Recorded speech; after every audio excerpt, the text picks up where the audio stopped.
It's the Opie and Anthony Show on XM 202, featuring Opie, Anthony, and James Norton. As daylight breaks, creeping through the shadows, an unstoppable force lays in wait, ready to strike. Oh my God! Oh, Jesus, Jimmy. I get scared. He gets scared. Oh, God. Holy mother of God. Oh, boy. Please don't. God damn. What? Oh, it stinks so bad. Oh, no. This is killing me. You're killing me. Uh-oh. Just fart so we can start the bit. Oh, my God.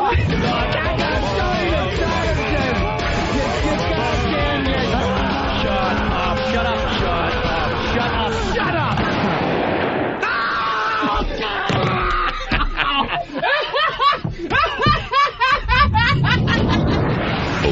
I'm stumped because I'm a shapely European blonde. Anthony.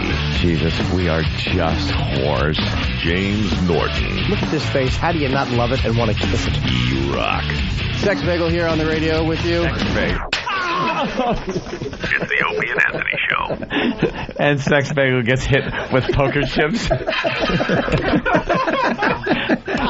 enough of this palaver. Let's get the show on the road.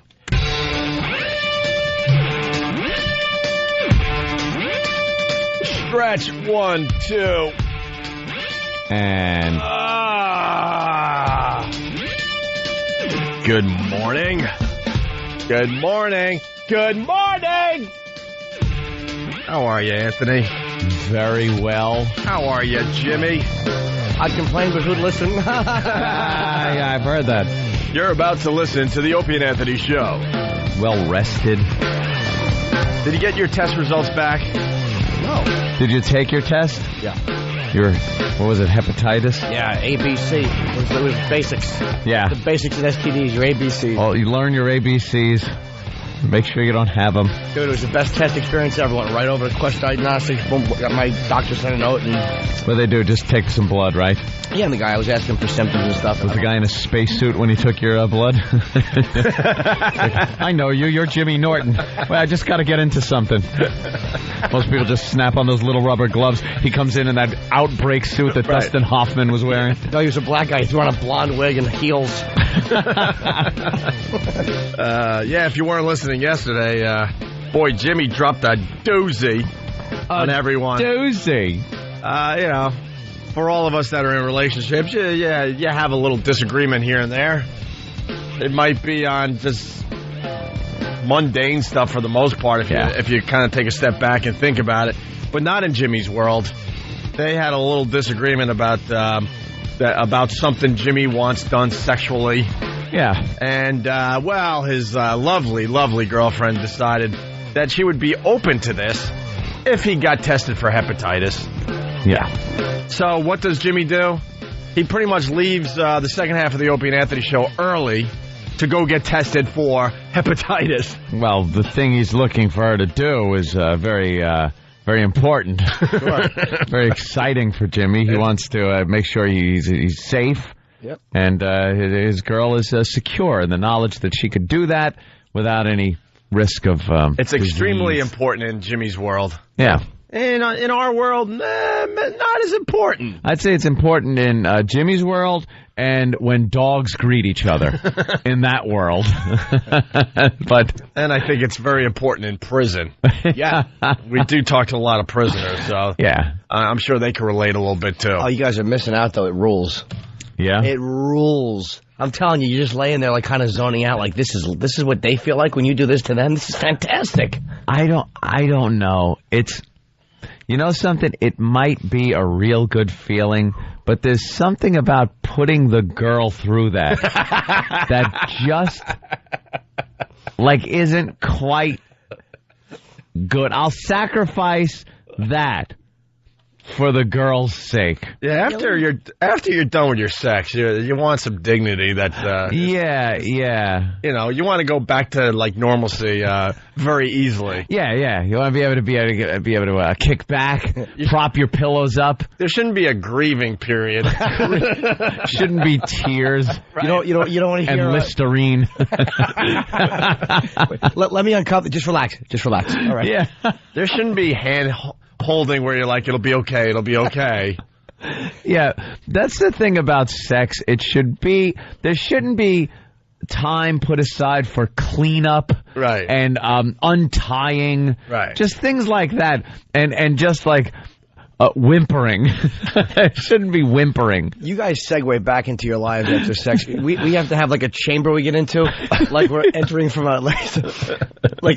just a chamber. Discuss things for a while. Look about what happened. Yeah. Here's what I know. I'm sorry. Look. There's apologies exchanged, and it'll never happen again. And maybe thoughts of charges being filed. We've all kind of been there, though. You get a little crazy with your sex.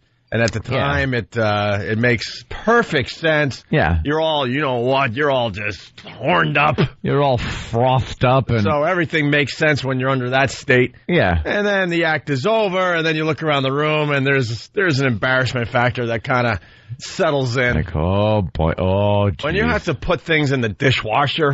Yeah. But take your dishes out first. Yeah, make sure the dishes are out first. When you have to clean up things and you're like, oh boy, this is kind of embarrassing now that the passion has passed. Yeah, once certain feelings and things are released, the mindset changes a bit. Yeah. And then you feel silly. You do. Looking around the bed. And it's, there's things laying around, and all of a sudden there's a blow up sheep in the room. You're like, well, it sounded like a great idea. I got it for free at work. I figured, what the hell?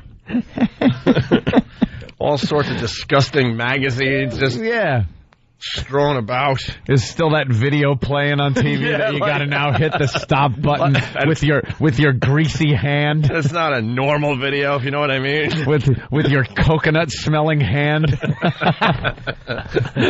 It's just what do we got? Oh yeah, no, this movie could. The movie's still going. And you we'll pop that out. Let's put it. Hey, I got 23. Yeah, you're watch that. Just scrubbing down the walls as the movie's still playing. There's like half eaten candy products all over the bedroom. Before you even untie her, you have to hit the movie to stop because nobody wants to hear after the sex is over. Calm down, boy. Calm down. This movie is fun when we're turned on, but not now. Let me say hi to Chris in Jersey. He has a very good question today. Chris, what's going on? Hi, guys. I was just curious. I'm assuming that you guys are all friends with Jimmy and his girlfriend, and I'm sure, when you say hello, you get the kiss hello. And I'm just curious. After she goes through this, if you're still going to do that. No. As we move forward from this day, I will just accept a little handshake. A handshake? It's going to get to a point where we're all just waving through glass at each other. No, that ain't happening. Thank you, Chris. Okay. Yeah, but that is pretty funny. Yeah. I can't even be mad at her. She's just health conscious. But anyway, so Jimmy ran to the doctor, was hoping to get the results the same day. Found out, obviously, you got to wait a little while because he was ready to go home yesterday. And paperwork in hand as he's getting ready for this special act. Oh, yeah. He wasn't going to wait a day, not one day. As a matter of fact, he did say he wanted to take the results and tape them on his lower back. Yeah. That's right. So she could read them. That's right. And then get right to business. It's like going to McDonald's. It's like you want to read the calories in the things right before you eat. Yeah, so you know what you're getting. Absolutely. All right, we got a good phone call here. We're going to try to work through this. Lindsay from Boston, what's up? Hey. Listening on BCN. Now, I see what you want to say. I'll be good. You got to be really careful. Yeah, because we kind of know what we're talking about. Let's see if you're radio savvy on this side of the show. Savvy. All right, let's go. My friend was with her boyfriend, and, you know, they were acting like dogs, you know? All right, good. Stay right there. Good, I will. good. And something of his slipped into a place. Right. And the second the impact was made, she threw up and started crying.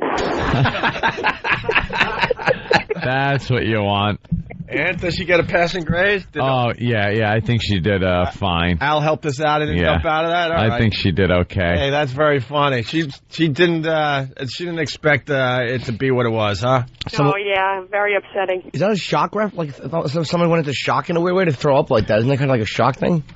I don't know. That's like when you find a finger in your chili at Wendy's. Yeah. You just all of a sudden go. At one moment, you're just enjoying your chili. Everything's great. And then. Hey, Lindsay. Yes. What is Boston talking about this morning? I don't know. Oh, the girl. Yeah, what about the girl? What about the girl that was in the bad neighborhood? I have no idea. Oh, the girl who was visiting from New York? Yeah. She had like a Howard Stern poodle hairdo. That's all I know. I love our listeners. That's all I saw on TV, but... All right, that's what you're talking about. Some girl with a Howard Stern poodle hairdo got shot in a really bad neighborhood. Yeah, she was in a bad gang neighborhood. And do you know what neighborhood it was? What do you think? Dorchester, right? Well, there's only one or two bad neighborhoods in all of Boston, so... Yeah. Yeah, I'm from Dorchester, so... Sorry to hear that. Wow. Oh, how do you leave your house at this point? No, I'm from what's called the good part, a.k.a. the white part. Segregated. So you gotta love Boston. A.k.a. the white part. See, Boston is... we've been to a lot of cities. They still have it all figured out. Yep. The Jews are over here, the Irish are over here, Italians. the blacks are over here, the Italians are over here.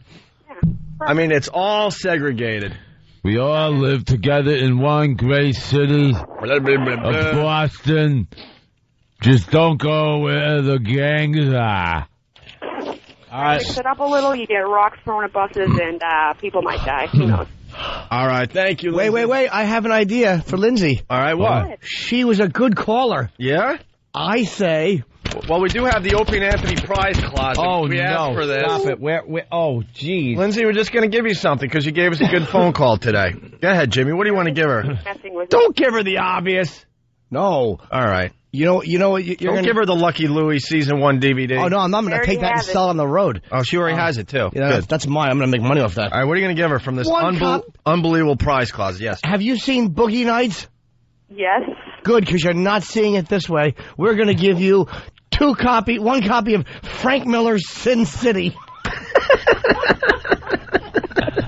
That's a good movie. Recut, extended, unrated, widescreen version. That's wow. Right. Only the best for our listeners. Frank Miller's Sin City. Touch. You're welcome.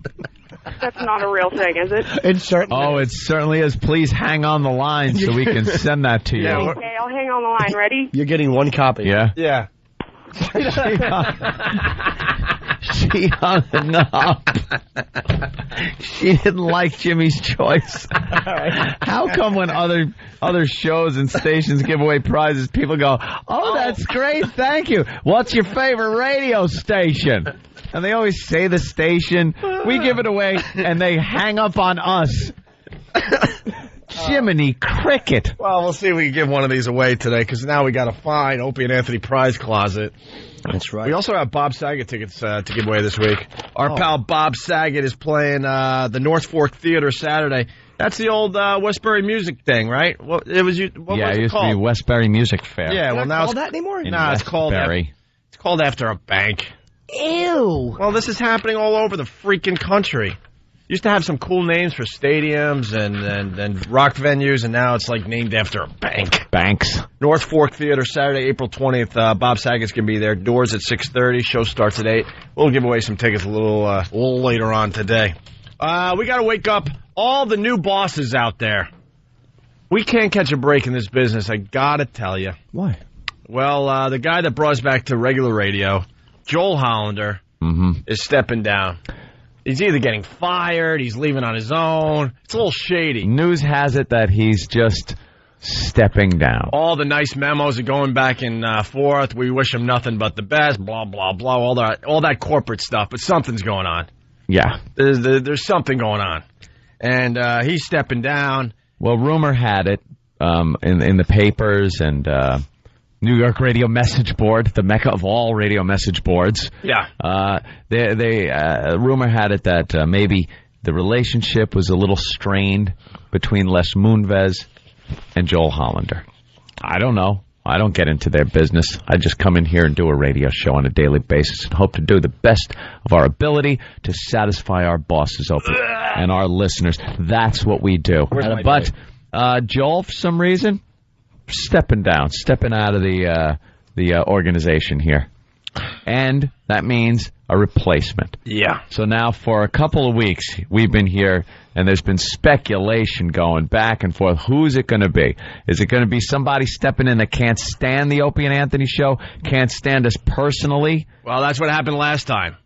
That is exactly what happened last time. You might remember a guy named John Sykes who wanted to shut down Whip 'em Out Wednesday. That was the first meeting he had with us. First meeting we ever had with him. And who had left at that point? Who was out the door? Dan Mason.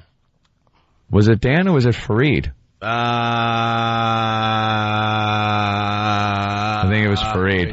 Who could keep track? Okay. It was one of the bosses that kind of liked us. All right. And then they brought in this guy, John Sykes, because Viacom ran the radio division back then, and he was a guy from VH1. And they were trying this thing where they wanted to incorporate, like, their MTV VH1 thing into their radio stations in some way. So they figured if they got a VH1 guy into the radio division, they'd be able to do that. It's called synergy. Do you have energy at your workplace? Energy. Stupid. Energy. Hate synergy. That stinks. Can't even say the word. Sounds like a drink that you got to drink when you're old. Drink synergy. I'm 65, I started drinking synergy, and I feel... It sounds like an energy drink. Yeah. Feeling sluggish? Have some synergy. I'll have a synergy and vodka. Poor man's speedball. Waka waka.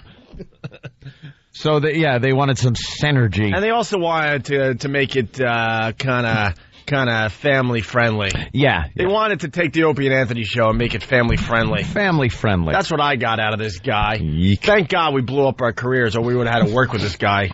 So we sat down with him, and the first thing he says is, "What you guys thinking about this Whip 'em Out Wednesday?" Well, like greatest radio promotion ever, like, sir. Man, it's given us a lot of mileage. Kind of made our bones with it up in Boston. Got a lot of attention here. All the stickers are based on WOW. Yeah, it's kind of a big part of our show. Can't drive around the tri-state area without seeing the WOW stickers. It gets the name out for the show. It's just been an unbelievable success for us. Yeah. And what do we get from him? I don't know. I don't think it's a good idea. Kids, I have kids. And we did hear that. And if you're driving around and they see that sticker and ask what it is, now you got to explain what that's about. And it's just not, women flashing on open highways when he had this big, and me and Opie kind of looked at each other like, oh no, we are so screwed. Yeah. We knew that was the beginning of the end. Yeah. It truly was. Yeah. Did he mention that? So we concocted a big plot to get ourselves fired. And made sure we got paid. And get paid by doing that ruse, that thing that we said was a promotion, Sex for Sam. Yeah. Yeah, it was all planned in a back room to get ourselves fired because of this guy. We couldn't work for this guy. Right. So we got ourselves fired and paid until he proved himself a failure and was summarily thrown out. And there were rumors that he was coming to replace Joel Hollander, by the way. Yeah. Which had us shaking in our boots. My God. Shaking in our boots, I said. One of my favorite meetings with John Sykes, which was the second and only other meeting we had with him, was when the whole thing with Sex for Sam was going down, and we didn't know what was going to happen. This pretty much shows what kind of a pussy he was. Oh, it was awful. Yeah. He came in the room in Ken Stevens' office where we were sitting to discuss. All hell's breaking loose. The press obviously on it. Yeah. The paparazzi are following us at this point. Around the clock coverage on CNN. Everyone discussing our careers.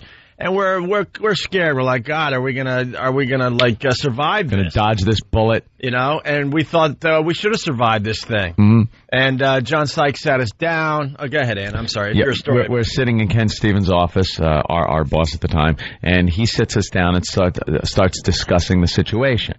And we're like on the edge of our seat, listening to everything he's saying because this is our careers, our jobs are on the line. So he gets a cell phone call. He takes his cell phone. He goes, "Yeah." His eyes start looking at us as he's taking the cell phone call. He goes from Anthony to myself, and he even said something like, "Yeah, well, right now." And he goes, "Okay, all right." Click, shuts his phone, doesn't say another word. He gets up and walks out of the office. Never to be seen again. Yeah, he just got up and left, and we knew right then it was over. That's what you want from management, by the way. Because his call that he got right there was, "What are you doing? Are you with O&A right now?" "Yeah, right now. Yeah." "Okay, look, they're being fired. Don't say another word to them. There's got to be this big investigation. We're going to talk to them. The lawyers are going to talk to them, but you don't even say another word to them." "Okay."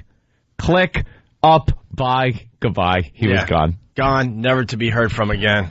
And that should have never happened because you guys would have survived that without a problem. Yeah. I would have scathed after a little noise. It would have been fine. Yeah. And there's people that still know him that work for the company, and he may even be listening right now. That's why we do not respect this guy whatsoever. No. When you're management, you get into some tough situations. Got to get your hands a little dirty. And, he handled it horribly. He didn't have the balls to, say another word to our face. And then we couldn't get anyone on the phone, and then the rest of the story by now, I'm sure. So, and then they were trying to get lawsuits going against us. And, we were clean. We kept our nose clean. Kept the nose clean. They confiscated computers. They were trying to get some kind of lawsuit against us back in the day. I ran out of the office with my computer under my arm. Remember that? And then they were asking me where it was, and I just was like, I don't know. I don't know. Where's the computer? That's company property. I said, no. I took your computer because I couldn't game on it and gave it to someone else and brought my personal computer in to my office. So that was my personal property, and I took it home. Well, we're going to need to look at the hard drive. Oh, that's been formatted. Yeah. Sorry about that. They really said that? We want the hard drive? Yeah, they wanted to take all the info that was on my computer off of it. I'm like, oh, no, that's home. Oh, that's just all been formatted. Yeah. There's nothing on that. Well, Look at static. Well, listen, we got to take a break. Well, we'll say hi to our new boss next. Yes. It's a guy. And for some of the people that have been with the Opie and Anthony program for a while, this is a familiar name and person and personality. Anthony might have a character that he could finally bring back to the Opie and Anthony show. Maybe. But finally. You'd have to have been with the program for quite a while. It's good for the new people as well. Yeah. We'll get into that next. It's Opie and Anthony. Hear what everyone else is talking about. O&A Uncut and Live, continuing the show on XM Satellite Radio starting at 9 a.m. Eastern. Visit xmradio.com to subscribe. It's the Opie and Anthony Show. We're back with the Opie and Anthony Show. Our phone number, 1-866-313-FREE. Lindsay from Boston is back on the line. Oh. Listening, of course, on BCN. Lindsay, what's up? Hey, are you still up on that Office of Sin City? I kind of like that movie. Ah. Well, you are going to receive an autographed copy of Frank Miller's Sin City. This is the recut, extended, unrated, widescreen version we've discussed many times in this program, and it's yours. Well, we offered it to you, and you hung up on us. I know, I was just being silly. Then I kind of thought about it. I like Sin City. Why don't I just own it? Well, you're going to get it autographed by me and E-Rock. And we're not in it, but that's what you're getting. Do you really want the movie? I have that. I could care less. You really want the movie? No, yeah, I really do. Oh, you could care less about the autographs? Then go buy it. Attaboy. She declined it. She didn't want our signatures on it.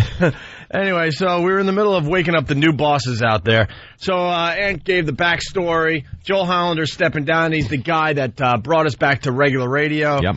He's a huge supporter of the Opie and Anthony show. Yeah. And the bastard is leaving us. This We're happens. sorry to see him go. This happens all the time with us, by the way. You get a guy in the company that supports you, and then next thing you know, they're packing their boxes. They're gone. And they're little Dilbert cartoons. And putting their nameplate in there and their plant. Yeah, they're hitting the highway.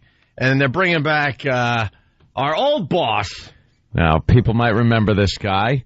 It's going back a ways. But we used to refer to him as Southern Guy. Southern Guy. Damn, boys. What you doing? Look, I like the show. I like what you boys are doing. I think it's fantastic. I want you to push the edge, push the envelope, do whatever you got to do to get the numbers. And, you know, I like the kind of show you do. It's great, but goddamn, you lose this license or put our license in jeopardy, I'm going to send you out the goddamn door. But I love you boys. I think you're great. You're fantastic. He's pretty much schizo when it comes to us. Oh, we had some great meetings with him. Well, one. We had one meeting with Dan Mason back in the day. This concerns Boston, so we do the mayor's prank up there, and we get fired. Yeah. By the way, the anniversary of the mayor's prank, April 1st. 9 years ago. 9 years ago, this April 1st, I do believe we blew up our careers in Boston. And that ass is still holding a grudge. Yeah, he sure is. So we get fired from Boston, and hey, we need work. And Infinity Broadcasting came a-calling, but they wanted us to meet the head of the radio division, Dan Mason, who's coming back to the company. Yep. To make sure we didn't have, like, devil horns. Yeah. So we get the phone call that we need to be on a flight immediately from Boston to Reagan International Airport down there in D.C. Immediately. So Ant and I, very excited. You know, we were only a one-market wonder at that point, a one-market sensation in this business. Mm-hmm. We didn't get to travel much, so Ant and I, very excited that we get to go on a little road trip. Yeah. And we're calling each other like, what are you packing, man, for the big meeting? You wearing a suit? You gonna wear a suit? What are you doing? Are we going to wear the suit on the plane, or are you packing it so we can change? Because, you know, here's what we envisioned. Here's what was going to happen. We go to meet with Dan down there in D.C. We go out to dinner. A nice dinner. Yeah. We're thinking nice dinner. They want to wine and dine us. Nice dinner. Because at this point, they're interested in bringing us to New York. Yeah. And maybe stay overnight. We don't know how long we're going to be there. Stay overnight. Possibly a knock at our door in the middle of the night. Hookers for everybody. Yeah, whatever. Maybe a little that, you know. A little blow. Why not some dope? You know, whatever it takes to coax us. In a whore bait? Yeah. As it's called in some circles? Sure. We're thinking everything. And we wonder what we should wear, this, that, the other thing. And we fly out. Fly out and get there. And it's one of those, you know, you're up in the air, you're back down, you land. Yeah, it's a quick flight. And we get to the airport, and there's a guy with a little sign that says Opie and Anthony. Oh, they're treating us nice. Hey, living large, aren't we, guys? I think that was the first time we've ever seen one of those little signs for us. Yep. Oh, you see it for everybody else. The big hurruff executives coming in off their flight. Hurruff, where's my car?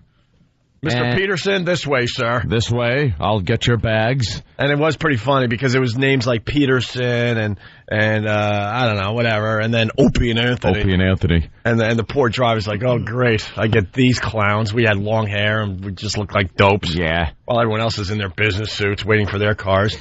And we get into a car, and now we're going to go see Dan Mason. So, and we figure it can't be far because we're right there in D.C.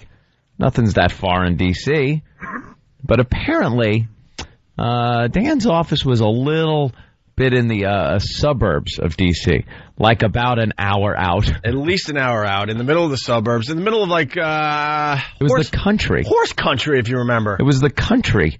We drove for an hour. He was in some weird office park. Yeah. Far away from... where you should be if you're making major decisions for a radio station, for radio division. Radio division. So we drive out, we get to the place, And we go up to the office, and it's his secretary is there. And the office is really small and wood-paneled and looked very 1970s-ish. And nothing's going on in the office. No. Whatsoever. A phone did not ring the entire time we were there. And he's running the radio division. So we waited a long time. We waited. And you know when you wait in the office and you're waiting a long time, but you see people coming and going, so you're like, oh, this is really busy. They'll get to me when they can. It's called a hustle and bustle. Yeah, but there's a lot going on, a lot of decisions being made, obviously. Yep. We're sitting there looking at each other, reading magazines that are like 4 years old, like a Sports Illustrated from 4 years prior. Yeah, it was like we were in a time machine. And they finally call us in to see Dan Mason. Yeah, that was the big moment. We walk in, big smiles, shake his hand, sit down in front of his desk, and we look around the office. Yeah. There's a phone there. It's not ringing. It wasn't ringing. You would think the guy that runs the radio division, he would have 2 phones. My God. And an assistant writing on a notepad. Yeah. So he's making decisions as he's talking to 2 different people on 2 different phones. Hold on, boys. I got to take this call. But, yeah, nothing was ringing. So we're just sitting there, and he says, that thing you did up in Boston. Like, yeah, the mayor thing. You boys not going to do anything like that again, would you? And we looked and we were like, no. Nah, that was kind of, silly and got us fired. And, we always like to, strive higher. So the next thing we're going to do is going to be a doozy. Oh, Lulu. No, we assured him that we weren't going to be doing anything like that. And is it safe to say we had FaceTime with him for maybe 10 minutes? Dude, if that. He asked us that question, and we had all these delusions that we were going to have dinner and all this other thing. And we were practicing speeches on the plane and in the car. And he kind of asked us that question, and then he goes, all right. I'm satisfied. I'm going to give my okay to hire you boys in New York. Have the secretary phone your car and take you back to the airport. Take care. And we're walking out of the office that we were just in for, I swear, it had to be 4 minutes. Yeah. And we walked back in. We're like shell-shocked, asking the secretary, could you get us a car to take us back? And we're sitting, waiting for our car, which then showed up, an hour later. I don't know how long we had to sit in that office. We felt like prostitutes, like we were brought in to, give an old office, what? Yeah. And then you're sent on your way. And then on our way. And then cab fare. Before we knew it, we were back at, Kennedy Airport. No, Logan. Or Logan. Yeah, Logan Airport. Going, what just happened? We were back in Boston in time for dinner. Yeah. Yeah, that was it. Wearing our stupid suits that we thought we would need. And our little overnight bags. Yeah, our overnight bags, just in case, we were going to be going out to the Mason compound for some beverages. What delusional idiots. Self-important asses we were. It's not even that. It's not that we're self-important. It's that we just wish we would be treated better. Yeah, like anyone else out there. And you realize, you're just a... I just didn't know, actually. I had no idea. I thought this was the way things were done, and we would be, go out for drinks. You know what it comes from? It comes from watching Bewitched. That's all. I watched all those shows growing up, and I thought, Larry Tate would take us out for drinks.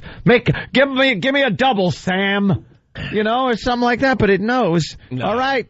You guys don't have horns and tails. Be on your way. You're not self-important asses. You know what you are? You're dorks. Yeah, dorks. You don't want to be seen with shock jocks.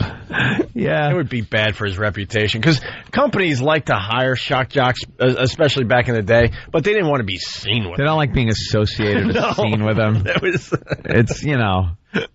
it's like the engine room of a ship. Right. You want to know it's there, but it's dirty. And you want to stay where the nice things are, the luxury. It's necessary, It drives the ship. Yeah. But it's dirty down there. You don't want to see it. So this is what I have to say today. Joel Hollander, go screw. Good morning and welcome back to the company, Dan Mason. trying to kiss a new boss's ass. I wouldn't say that to Joel. Good riddance. Well, sir. Could be saying that later this afternoon. Yeah, well, I guess we got to go to his office. Better be nice. On the 46th floor here in Midtown. You best be nice, my friend. Good riddance. Don't let the door hit you on the way out. Do you think That's what I say to him today. Do you think he's just inviting us up there to help him move? I don't know. Wouldn't that be fun? Could you grab that into that couch? I hope he's inviting us up there to fire us. That's his last act of being the boss. Fire us. His last duty. Put us out of our misery. But Dan Mason's back with the company. He's our new boss, and he's schizo. He's like, he wants us to push this show as far as we can. But he's very safety conscious. Yeah. Which is good. Yeah. And that's where the whole thing came from. All right, boys. I'm in charge. I'm back in charge again. And, I always like you boys. I like the show. I like what you guys, boys, do for the company. Because it's all about the company and getting, making the money, making the revenue. Your show is good. I want you to push. I want you to push it. I want you to get your name out there. And we're going to have a good relationship. But I swear by the grace of God, if anything happens, one FCC complaint or anything else happens, I will throw you out that goddamn door. You understand me? I like you boys. You're good boys. Thank I you, met sir. you. Thank you. I met you. We had a long talk. I believe it was 2.8 minutes. It was about, 5 That's minutes. That's a long goddamn talk for me. And I believe in you. I believe in the program. I'm a big fan of the show. You guys play music? I'm a big fan. What do you do? We do. Your talk show, that's right. Yeah, okay, yeah, I got the paper in front of me here. I'm a big fan of the show. I well, love you boys. Mr. Mason, you keep saying you're a big fan of the show. Just name one lousy thing we've done. We've been back on regular radio almost a year. You don't even have to go into our past. What one thing have you heard in the last year? Ring, ring. Oh, my phone's ringing. Hold on, my phone's ringing. Give me anything they've done. Just put it on my computer screen. So. Yeah, these guys don't know. You did that, what the hell was that? That thing with the, Girls in a Barrel, it was called. 55-gallon drum challenge? That's what I was saying, 55-gallon drum challenge. That's the kind of stuff I need you boys doing. We haven't done that in 4 years, sir. To get that.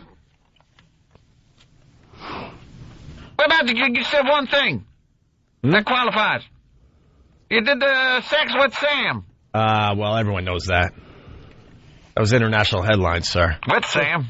For Sam. That was your cue. To goof on how I didn't even know the name. I know, well. Not listening, sir. See, that's the problem. You boys don't listen. You get me in trouble. You get the station in trouble, you get the division in trouble. Now, I want you both to be good. But push it. Get ratings. Get revenue. But I will toss your asses out a window if you interfere with the business and workings of this division. Now go ahead and do what you do. All right. Whatever the hell that is. All right, thank you. Ring, ring. Oh, my phone's ringing again. I'm a busy man. All right. Dan Mason, everyone. The new boss, who used to be the old boss. And to Joel, hit the road, Jack. You know long, something? Sir. I'm not going to sit in his office and have to listen to how we were saying those things. Joel who is what I say today. I have nothing but the utmost respect for Joel. I love when the ass kissing gets to come to an end. We don't have to kiss his ass anymore. Jesus. So long, sir. It's going to be a real comfy meeting. So long. Real comfy. Good luck with your next endeavor. Better hope so. All right. Hey, life-changing moment happening. This is an ongoing bit on the Opie and Anthony show. We got Brian from PA. What's up, Brian? Not much. I close on a house this week, and I have a fiance, and she's about to find out that she ain't moving in. Why? How old are you? How old are you? Hold on. Give us some back history. How old? 23. How old is she? 21. How long have you been dating? About 2 years.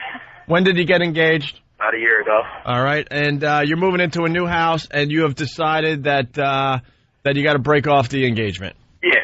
All right. Why? It's a moment of clarity. What's the moment of clarity?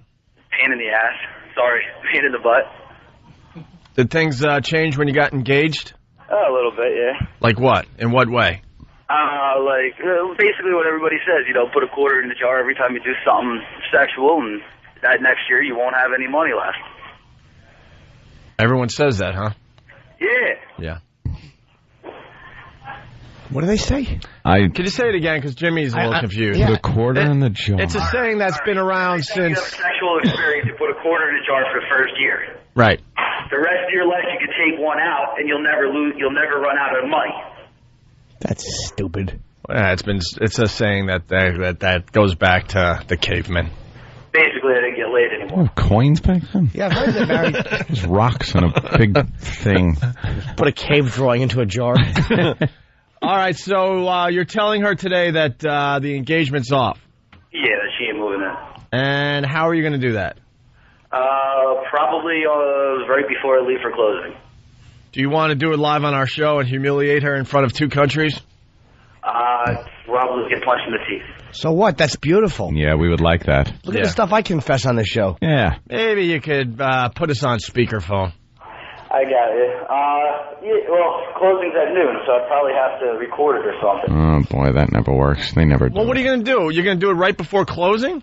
Yeah, I said, right as I'm getting in the car to go to closing. And you're going to do it in the car with her? No, right before she gets in. So you're going to pick her up at her house, and you're going to allow her to go through the whole process of getting excited and showering and putting on her favorite we're closing on a house outfit. Oof. She's going to be all dolled up, a little perfume, and then you're going to hit her with the cinder block? Yeah, I'm going to dump her. Why don't you do it while she still has morning breath? No fun. All right, well, you got to let us know how it goes tomorrow, all right? All right, I'll give you a call back. All right, good luck to you, sir. Later. All right. We got Dan in Kansas. Dan, what's up? Hey, I just wanted to thank Jimmy for all this stuff he talks about, all the stuff he likes to do, recreational. Yes, you're welcome. Why, are you the same? Well, I always wanted to try some of that stuff with the old lady, and after listening to you, I finally decided to give it a shot, and we like it. Oh, good. Wait, what thing has Jimmy turned you on to? Now, be careful. We're on the old regular radio, being monitored by our new boss, Dan Mason. Well, this latest endeavor that he's doing. Oh, the one he's got to get tested for? Yes. Yeah. All right, so Jimmy talks about that yesterday, and you decide you need this done immediately, and you did it yesterday? Yeah. And? What do you think? I love it. It's kind of like sitting on a wet sponge, though, isn't it? Well, I don't know. Were you surprised how good it was? Yeah, I was. See, I had to do it to her first. Oh, why wouldn't you want to, dude? That's my favorite thing to do. You get all the joys and benefits of it without looking at their dumb face. Now, Dan, you sound like a man's man. Do what? You sound like a man's man. I'm just a trucker, man. Oh, boy, a trucker sitting down all day. Oh, no. Man, she must really love you. Wow. I hope you saw her after a local run. Yeah. Wow, she must really love you. How much you weigh there, Dan? Oh, about 240. Oh, wow. 240. Oh, my God. He's trucking something from L.A. to New York. Gets home, honey. I got to tell you what Jim told me today. And she goes right for it. Man, she's a keeper, I got to tell you. Hopefully you haul clothespins so she has something to throw on her nose. Did she enjoy this? Yeah, she did. Or did she enjoy that you were enjoying it? Well, I don't know so much about that. Yeah. Ugh, it's awful. Just shower up real good beforehand, sir? Oh, yeah. Oh, I think if you're going to have that done, I think you got to have, you got to be in shape. And you can't be a man's man. Yeah. You can't be like a trucker with a beer belly. I don't picture that type of person getting this thing done, Jimmy. Yeah, I mean, you have to be, and I'll toot my own horn. I'm a good candidate. Just picture Charlie Brown's head split down the middle. Lucky girl. All right, Dan. There you go. Jimmy turning you on to something new today. Appreciate it, guys. All right. Good luck, young Dan. All right. With that, we take a break. We're going to get into some of the things America's talking about next. Anna Nicole Smith. The hell is America talking about? Stupid Anna Nicole Smith. Ugh, enough. An accidental overdose? What? Yeah, that's an accident. We got the list of things that they found in her body. Any one of these things would be a joyride. And any one of those pills, if any just normal person took them, they'd be in space for a few hours. Oh, yeah. Why don't we turn the news on? We can still watch the coroner talking. Jesus. Yeah. Whole lumpy head. Endless. Yeah, we committed to something yesterday, and boy, did we make a huge error in judgment. We'll get into that whole thing next. It's Opie and Anthony. It's the Opie and Anthony Show. The virus is spreading. Opie and Anthony.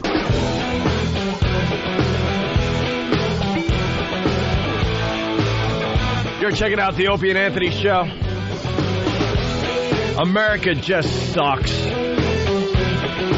John Edwards, his wife, the cancer is back. It's going to kill her. And what does America do? They're beating up John Edwards a little bit. What? Because they're like, oh, you know, wow, using your wife's cancer to get some votes. That's like 300 million to 1. All of America's beating him up? I bet he loses. Maybe, all right, yeah, maybe not America's sucking, but there are people out there that just suck. America. First of all, John Edwards will not be our next president. So leave the guy alone and his dying wife. She's pretty brave. I mean, she announced that the cancer's back, and she decided, look, what am I supposed to do, stay at home and die? Or, help my husband out, and maybe a miracle will happen, and he'll get elected, and I help a little bit. Yeah.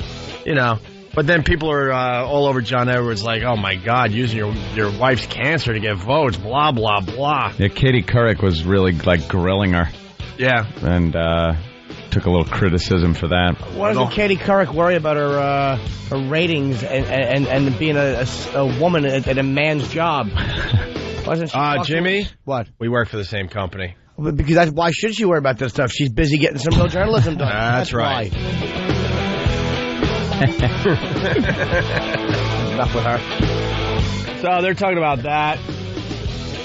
But, you know, he's not going to be the next president. So just leave the guy alone. No, he's running as Obama! Wow, you're excited about that Obama. I've been excited about him for a very long time. Well, he's a hell of a public speaker. That's all I know about him. Unless the Democrats come up with somebody else, I think they're in big trouble with the Hillary Obama thing. I like him a lot better than her. She just stinks. Yeah, she's a non-factor in this. I mean, she really thinks because she's so popular in New York and gets elected in New York that it's going to be a whole nationwide thing. Sorry. They should just announce that Bill Clinton's going to be the vice president on the ticket. Yeah. That would really make it fun. We still can't figure out if that's legal. I know. No one knows. But anyway, so people are talking about the Elizabeth Edwards thing a little bit. Yeah. And, of course, the big news, because this is the type of thing that drives America. Anna Nicole Smith. The autopsy results happened yesterday while we were still doing our radio show. Stupid us, we decided to turn up the TV and kind of watch it and give the results to everybody. Yeah, kind of, as they came in, we could comment on them in real time, and that ghoul of a coroner gets up there, and I thought it was question and answer time. The press was there. They were going to ask him questions about her, and he was going to answer them. Well, he thanked the Academy before he even said anything. He thanked everybody ever associated with his life, I think. The guy got up there and spent 20 minutes just thanking everybody that worked on this with him. You know, send a card. That's not what the news wants to hear. They don't care. It's not what the people want to hear. It sounded like there were a little too many people involved with this autopsy, by the way. Oh, my God, was he thanking people. You know the word got out. Hey, we got a hottie. Yeah, get in we here. got a hottie. You want to see her naked? Yeah, no, she's dead. Yeah, but she's naked. We'll give you some mundane job to make it official, but you need to be here and check this out. $500, you get 10 minutes alone time. You want alone time? So yesterday, 45 minutes later, we still didn't have a cause of death, and we had to give up on the creepy coroner with the huge lump on his head. Bumphead was just babbling on. Old Gumby head. He was babbling all this scientific crap about drugs. Yeah.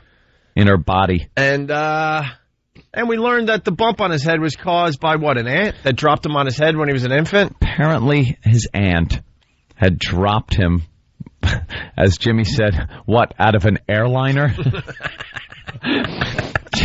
She dropped him on his head when he was an infant, and it caused a blood clot, which thickened the bone, his skull, thickened his skull bone or some crap. And it put a big ridge on his head. Is this even like a single bump, like a cartoon bump? And he's the poor guy that has to lose his hair.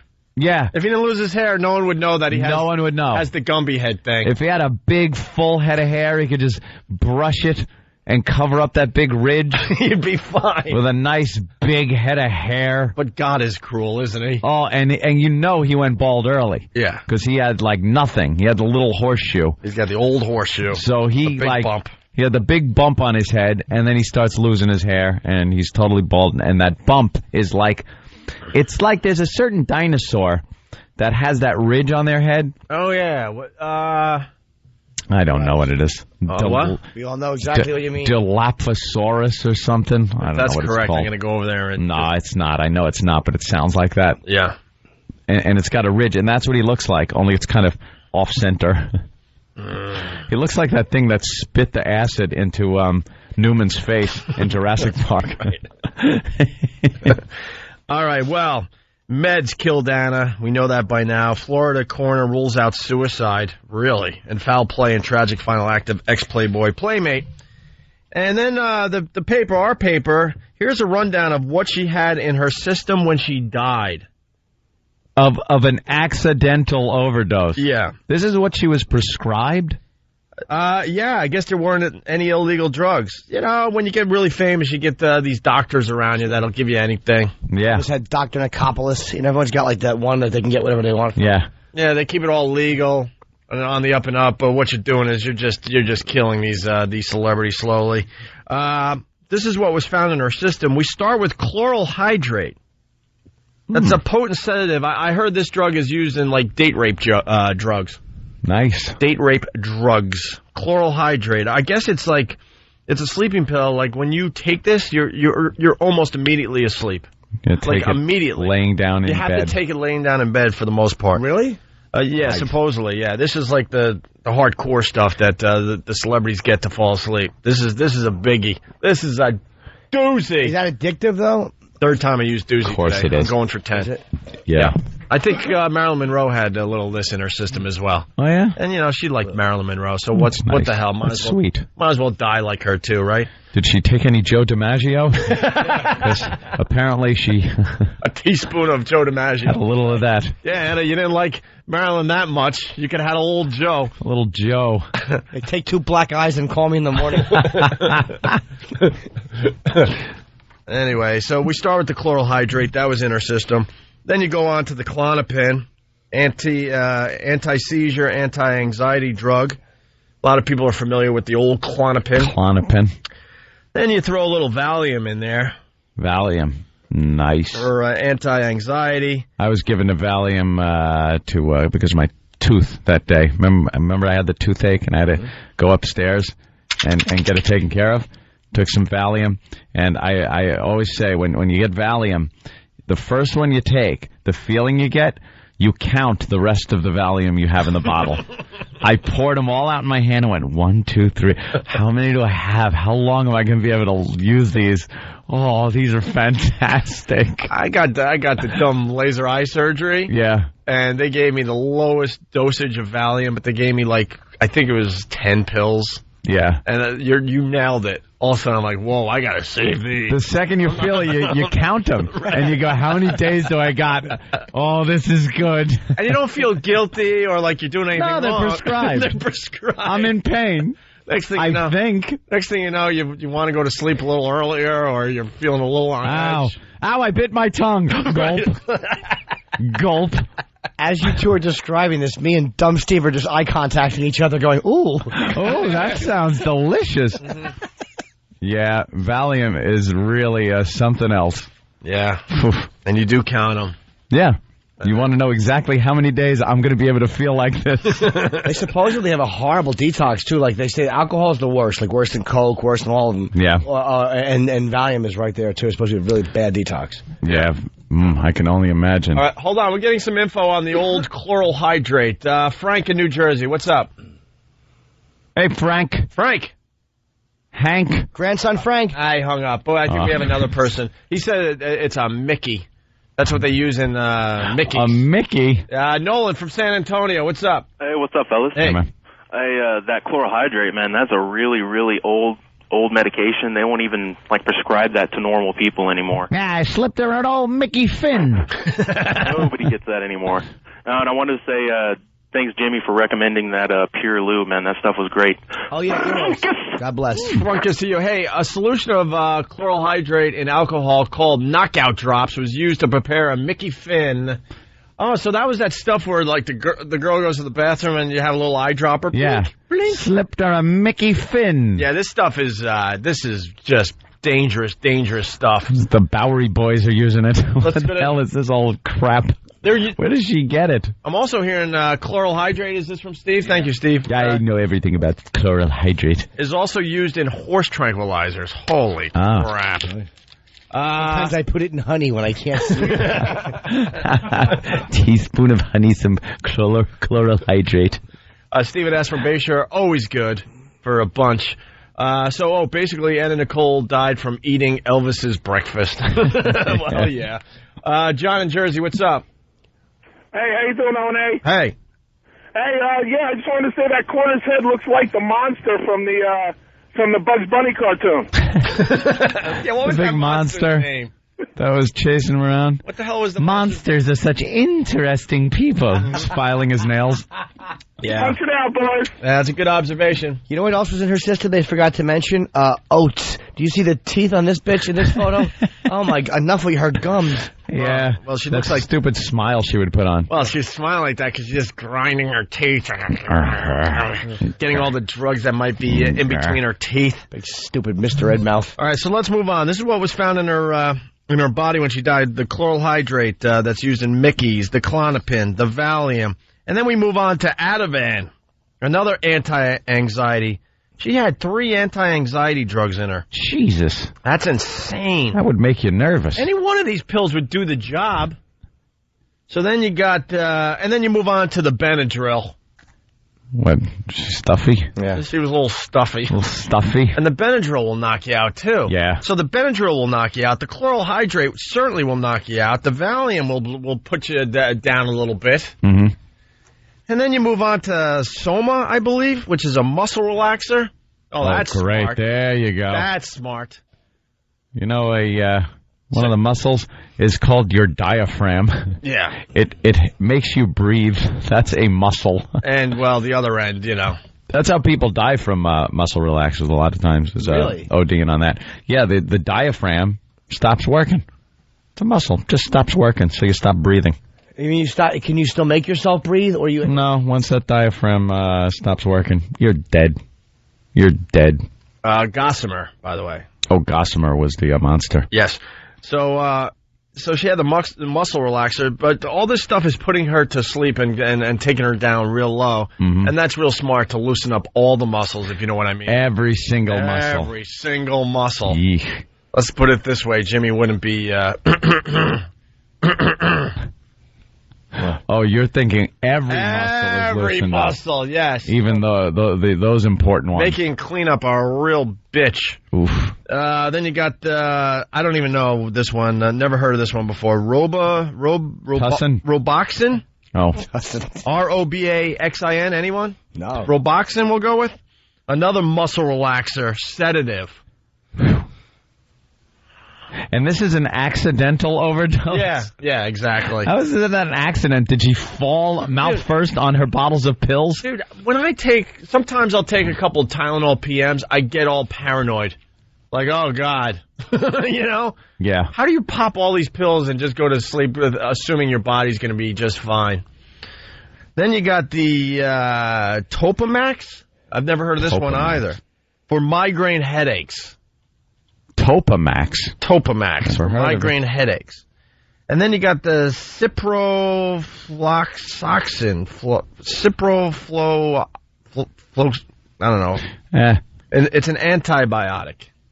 Oh, for her butt infection. Yeah, a little infection happening. Then you got the atropine or atropine, used by medics trying to revive her. Oh, okay, so that was okay. That was the only drug that someone else put her in. Atropine, right? Oh. And then it ends, and this is what makes it hilarious, and also in her system, Tylenol. Well, you need the Tylenol. Oh, I thought you said Vicodin. You said Valium? Yeah, Valium. Oh, okay, yeah, I was talking about it. We're getting some phone calls. Yeah, I took the Vicodin, not the Valium. It says right here that her last days were miserable, and that she had this feverish sweat, and it produced a pungent odor. So she stunk. And they were going to take her to the hospital, and they gave her an ice bath and knocked her down to like 97 degrees. Meanwhile, Diet Slim Fast and soda cans, not to mention half-eaten packs of nicotine gum piled up around her. What enchanting breath she must have had. A pussy-ass cheek and dumpster breath. Nice gums. Yeah. Beat it. And we're supposed to look at her like some kind of sex symbol. Oh, just go to the hospital, stupid. She was pretty much a walking, rotting corpse. She was just a mess. With bad breath. And there's a rumor that there is an old Slim Fast on the nightstand, too. Oh, no, that's what it said right here. It said did you say that, Jimmy? I'm sorry. That's right. It said that they found Slim Fast and they found, like, nicotine gum. Yeah. It's just, can you do anything on your own? Do you need help for everything? Now, that was all the stuff that was in her system. And then here's all the other drugs she was prescribed or known to use in the days and months before she died. Methadone. She was using a human growth hormone for longevity and anti-aging. For longevity. Good one. She would do the vitamin B12 injections. She had some drug called immunoglobulins. I don't know. For longevity. Demerol, potent pain relief. Dalmane, another sleeping aid. And then, like Jimmy said, nicotine gum. And the hot beef injections. So never afraid to crash myself. So she was trying to get off cigarettes. Yeah, is that where...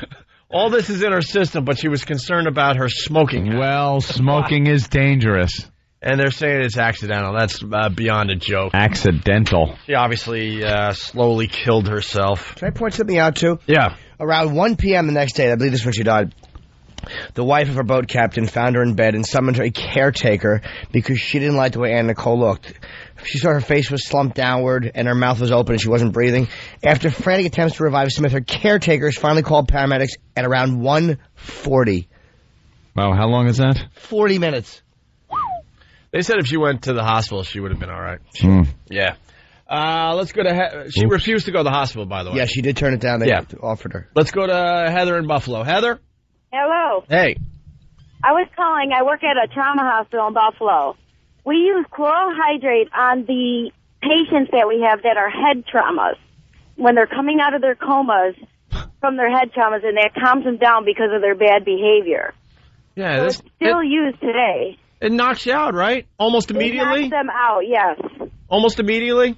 Almost immediately. Wait a minute. That was a good call. Was it, Jimmy? Miss, that was very helpful. Are you still there? No. I was. Yes, I am. Well, looks like the prize closet doors are being flung open. We asked the company for an Opie and Anthony prize closet, and boy, do we have a prize closet. Certainly do. Miss, do you like Eddie Murphy? Do I like Eddie Murphy? Yes.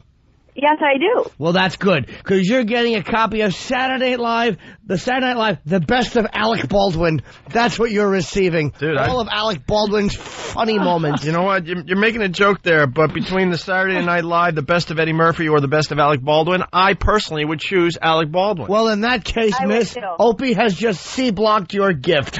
You are not getting that. You are getting a copy of Suicide Kings, starring our pal Jay Moore. Well, it's going to be signed by Steve. Why?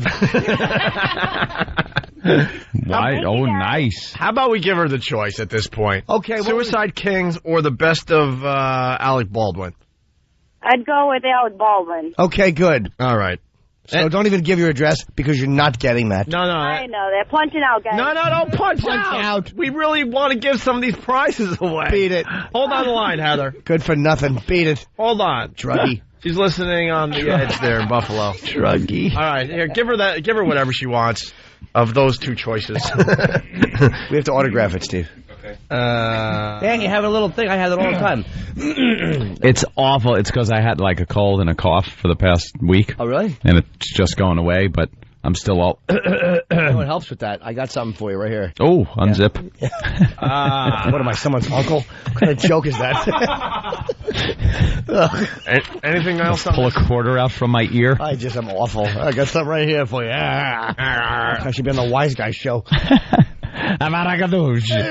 Don't meatballs right here. Yeah, right. I got some brujol. Speaking of which, The Sopranos is doing their big, huge party. Oh, yeah. Final season of The Sopranos. So, of course, we're going to have a lot of the guys that are on The Sopranos stopping by today, right? It's going to be a parade of Sopranos stars. Party. I think it was last night or tonight. So they're all in town. Yeah. We're a big radio show, so I'm sure Roland just booked nothing but Soprano people for the rest of the day, right? Yeah, and we were talking about The Sopranos from episode 1. I mean, so they should be coming in here. Make sure all our guests from The Sopranos have everything they need. Yep. Nice and comfortable. This is what this shows how pathetic we really are as far as getting guests on our show. Rocky, Sylvester Stallone puts out that last movie, right? Mm-hmm. Rocky Balboa. Rocky Balboa. And Sylvester Stallone is doing the rounds. He's on every talk show in America. We are offered Frank Stallone. Frank Stallone. Why did we pass that up? And people wonder why I have a problem with the booking of guests on the Opie and Anthony show. Sylvester Stallone doing press all over the place. We get offered Frank Stallone because I think he did the song for the movie.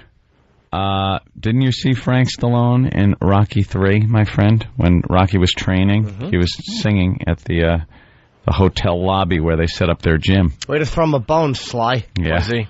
Oh, it was awful. All right, I understand in Rambo he's driving a milk truck. Let's go to Ryan. She's a girl. She's from the Bronx.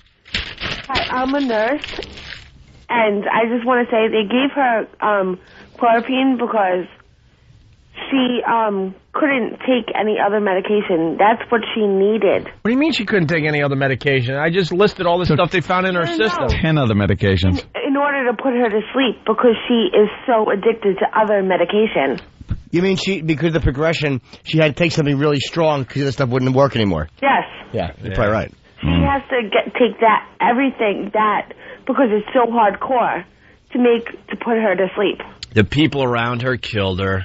Yeah. They were too scared that if they stepped up and said, "Look, you got a problem," that she would cut them off. The gravy train would end. A favor. Yeah, I mean, it was so obvious that this woman, this you know what, needed a lot of help. And those trim spa people have to be.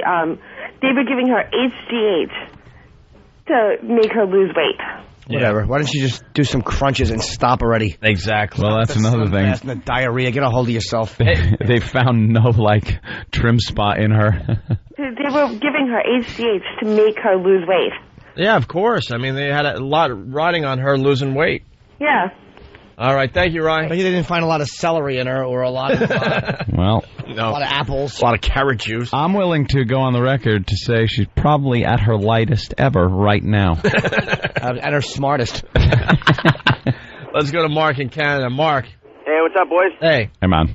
Yeah, I'm just thinking this all sounds like a really bad episode of House. Yeah. Does it? Your call sounds like a... Never mind. Never mind. Very good. You know, we could have easily done another 20 minutes on this, but you wrecked it for everybody, so we should step aside. And I want to, till we get back, a little trouble for the Subway Superman. Oh. Is that not an entertainment Let's Tonight all tease? tease something. You want to talk about that? Yes. I want to talk about he's put out for stud. This loser. That's the best story of the week. Yeah, I like that one. Could be the best story of the month. Absolutely. Month is almost over. I love this guy. And that, you want to tease something? Oh, no. I got nothing to tease. You're sweet. Boy, this guy's just... Got my review of the final episode of Rome.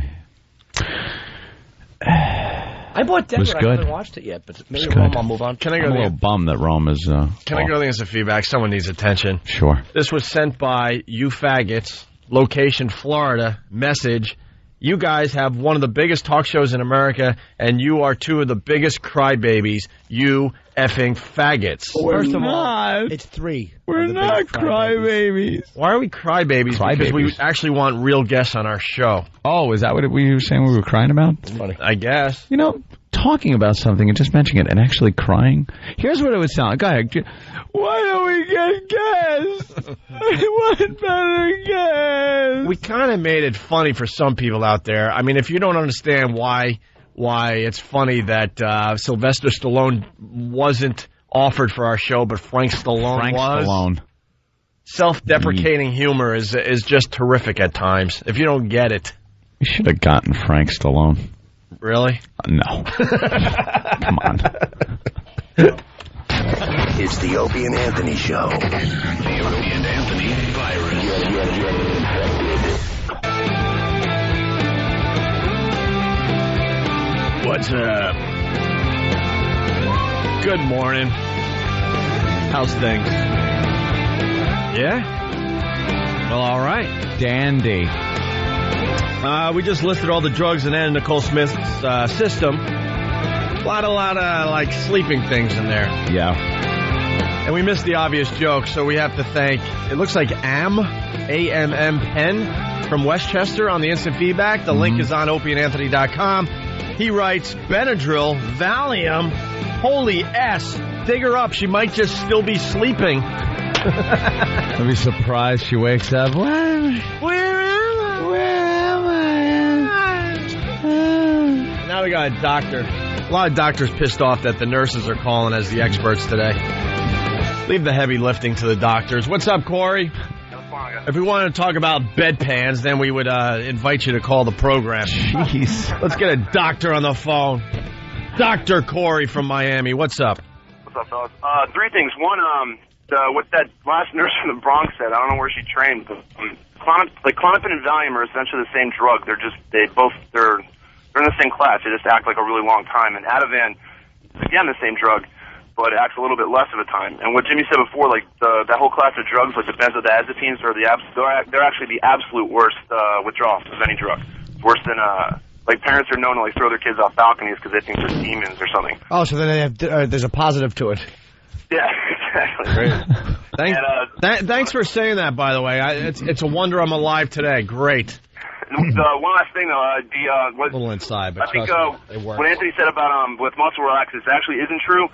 Oh, thanks. They don't paralyze your diaphragm. They actually, like, the reason why people die ultimately from taking muscle relaxants is because it just calms down their nervous system so much that they go to sleep and their brain forgets to make them breathe.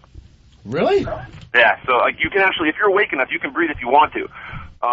So it's like there's voluntary and involuntary muscles. Like your diaphragm is involuntary, but you have like voluntary muscles in your chest, which are like when people are like really, really bad COPDers and like they're like really struggling to breathe, you'll see them like use those muscles like inside their rib cage to breathe. And at that point, how is your diaphragm an involuntary muscle if you can stop it? You can't really make yourself stop it. Like you actually, like kids, like those, but if they get pissed off, you're gonna say, I'm gonna hold my breath and whatever. Like you can't make yourself. You can't like choke yourself from holding your breath because your diaphragm will kick in and your brain will say breathe. Yeah, but it's not involuntary muscle like the heart where you can't just stop that by thinking. You can hold yourself like it's a smooth muscle. There's like smooth muscle and there's the striated muscle. Striated muscles, your bicep. And I'm not going to argue with a doctor. Trust me on this. The smooth muscle, like you can choose to like say I'm going to hold my breath a little bit, but like ultimately like your brain will say I'm going to breathe. Oh my God, Corey, what did you eat last night? Doctor. What was that? Fart equals funny always. The doctor has a sound effect machine, and that was something with the phone line. Yeah, we hear it. Oh God, Corey. Sorry. What, Taco Bell last night? Yeah. Listen. It won't stop. I don't know. It must have been that Ethiopian food I had. Getting all this serious info from a doc as he's letting loose a little. Maybe he had a few of these drugs in his system. Something else seems a little loose, huh, Doc? Yeah, it happens. All right, anyway. All right, have a good one, guys. All right, thank you. Jimmy, before the break, you said you had something on the Subway Superman. Does everyone remember the story? This became a national thing. Yes, stupid Subway Superman. Jumping on some guy that fell onto the tracks to save him. Guy fell on the tracks. He was having a seizure. He fell off the platform and onto the tracks. Apparently, he fell in between the rails. See, in my world, if you're having a seizure, you fall onto the tracks, I'm thinking damaged goods. Not worth it. What am I going to do? Hot chick. Hot chick. Worth it. Worth saving. Yeah. A new mother. I think worth saving. Seizure guy, damaged goods. But he fell on there, and then Subway guy, Subway Superman, as they called him, decides to jump on top of him and hold him down while the train rolled over both of them. And he has since been on talk shows and got to go to the State of the Union address and was introduced by the president. He's like Zelig. Every time you turn the television on, you see this idiot in some other scene. There he was. It's a great reference, by the way. Waving and tripping over his references. Oh, he's the worst, too. I loved Zelig, by the way. He really does not come off as the brightest individual.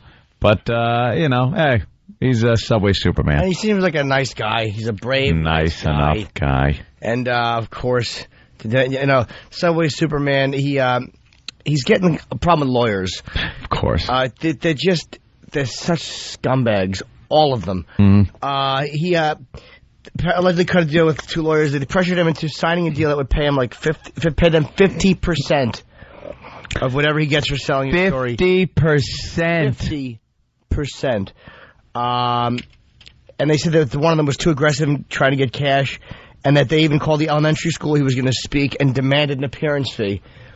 But they said that was his sister. And they said they were kind of nauseous when she asked them to ask for an appearance fee. And they think the deal with him is very fair. They were just doing what him and his family asked them to do. 50% this lawyer gets for what? Scumbag lawyers. They're just the worst. They wreck everything creative, and they just do what they are. They're like little leeches. It's not about defending the innocent and making sure that the guilty are punished. They just leech onto everybody, and they create little loopholes so they can stick their dirty slug faces through and get a few dollars. You mean the little loophole? They're just like the little pregnant blood slugs. Yeah. They get excited when they discover that loophole in that case. Just can't stand them. There's nothing to respect. They're pedophiles minus the integrity. They're little loophole. Loophole. They're ways of just draining you of your cash. Yeah. And 50%. This guy, all right, he's very brave. Jumps on the train tracks. He's been in the public eye. And this vulture swoops in and sees, this guy ain't too bright. You could tell the guy really isn't that bright. I'm sorry. He just isn't. And figures out a way to get him to sign a contract that gives up 50% of his income.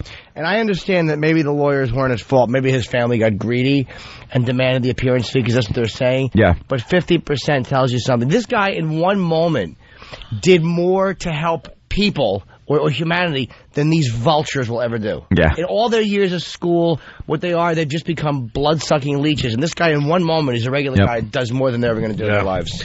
All right. And, you teased that before break. I teased this, which could be, like you said, Jimmy, story of the week, maybe story of the month. Do we have the story of the month? Month's almost over.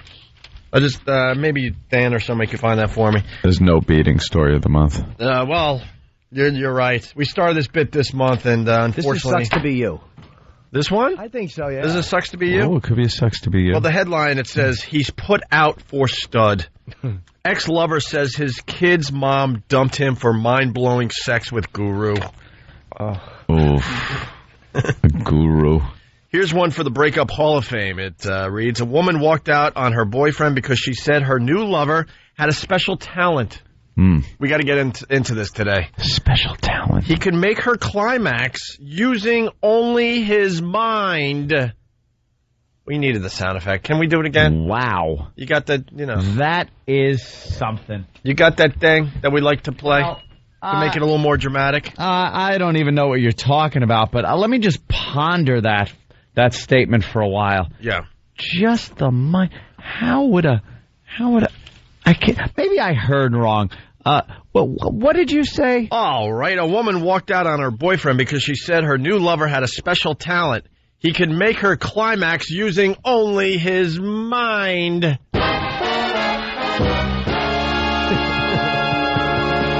Wow.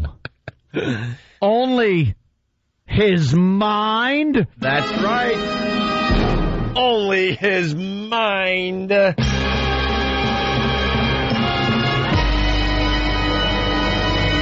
Wow. Savage animal. That's right. Only his mind? Hey.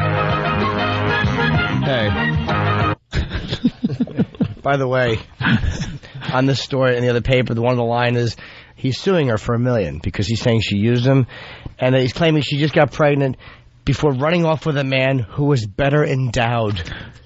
A Negro. Oh, you don't mind that stereotype now, do you? A Negro. That's right. What was this guy's name? We don't know for sure if it was the Negro. Do you have this guy's name? The guy who got dumped? Yeah, if he could freaking read Chinese. Oh, God. Quack bomb. Oh, he's an Asian gentleman? Was dumped for someone. And he's dumped for someone who's better endowed. All right. Such is the tale told by Quack bomb.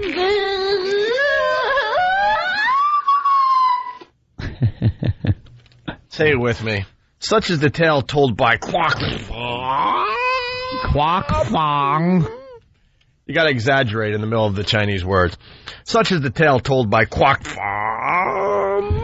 Quack Fong. Who is suing the mother of his child for dumping him for an Arizona cycling stud. Oh, boy. Who allegedly possessed the unusual sexual gift. Fong accuses Petkova of duping him into getting her pregnant, then dumping him after meeting Guy Compton in Arizona. Guy Compton? I'm Guy Compton. I'm Guy Compton. This is my wife, Julie Compton. And my kids, Dana Compton. Don't mess with Guy Compton. When you hear a name like Guy Compton... Hi, I'm Guy Compton. Bill Hartman comes to mind. Yeah. Hi, I'm Guy Compton. Guy Compton, you just lay there, and I'm going to use my mind on you. I'm All-American Guy Compton. I'm Guy Compton. Now with sports, it's Guy Compton.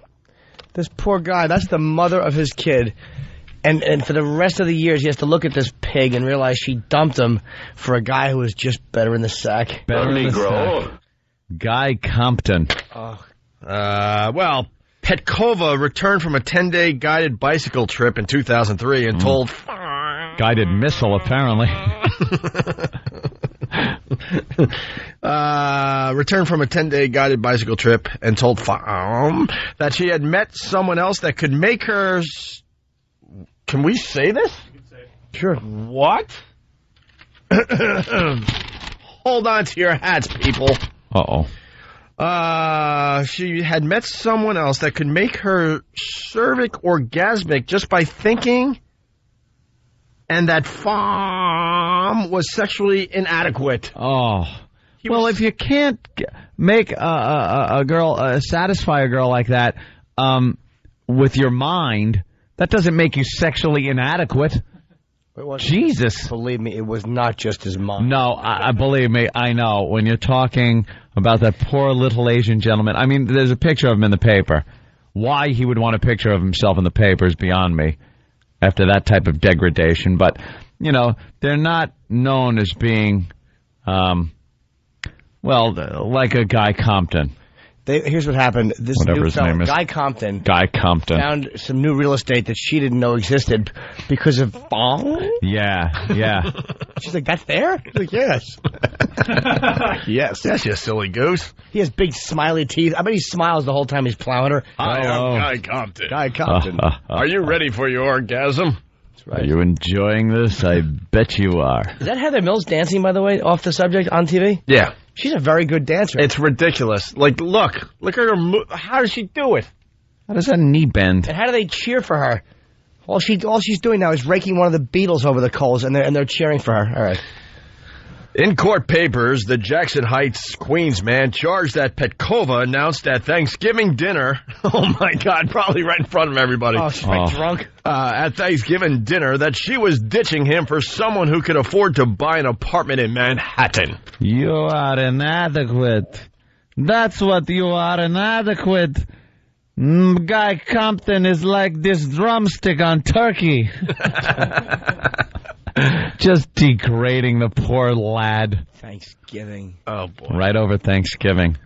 It's funny. They were thinking of things to be thankful for. She just blurted out Guy Compton. Guy Compton.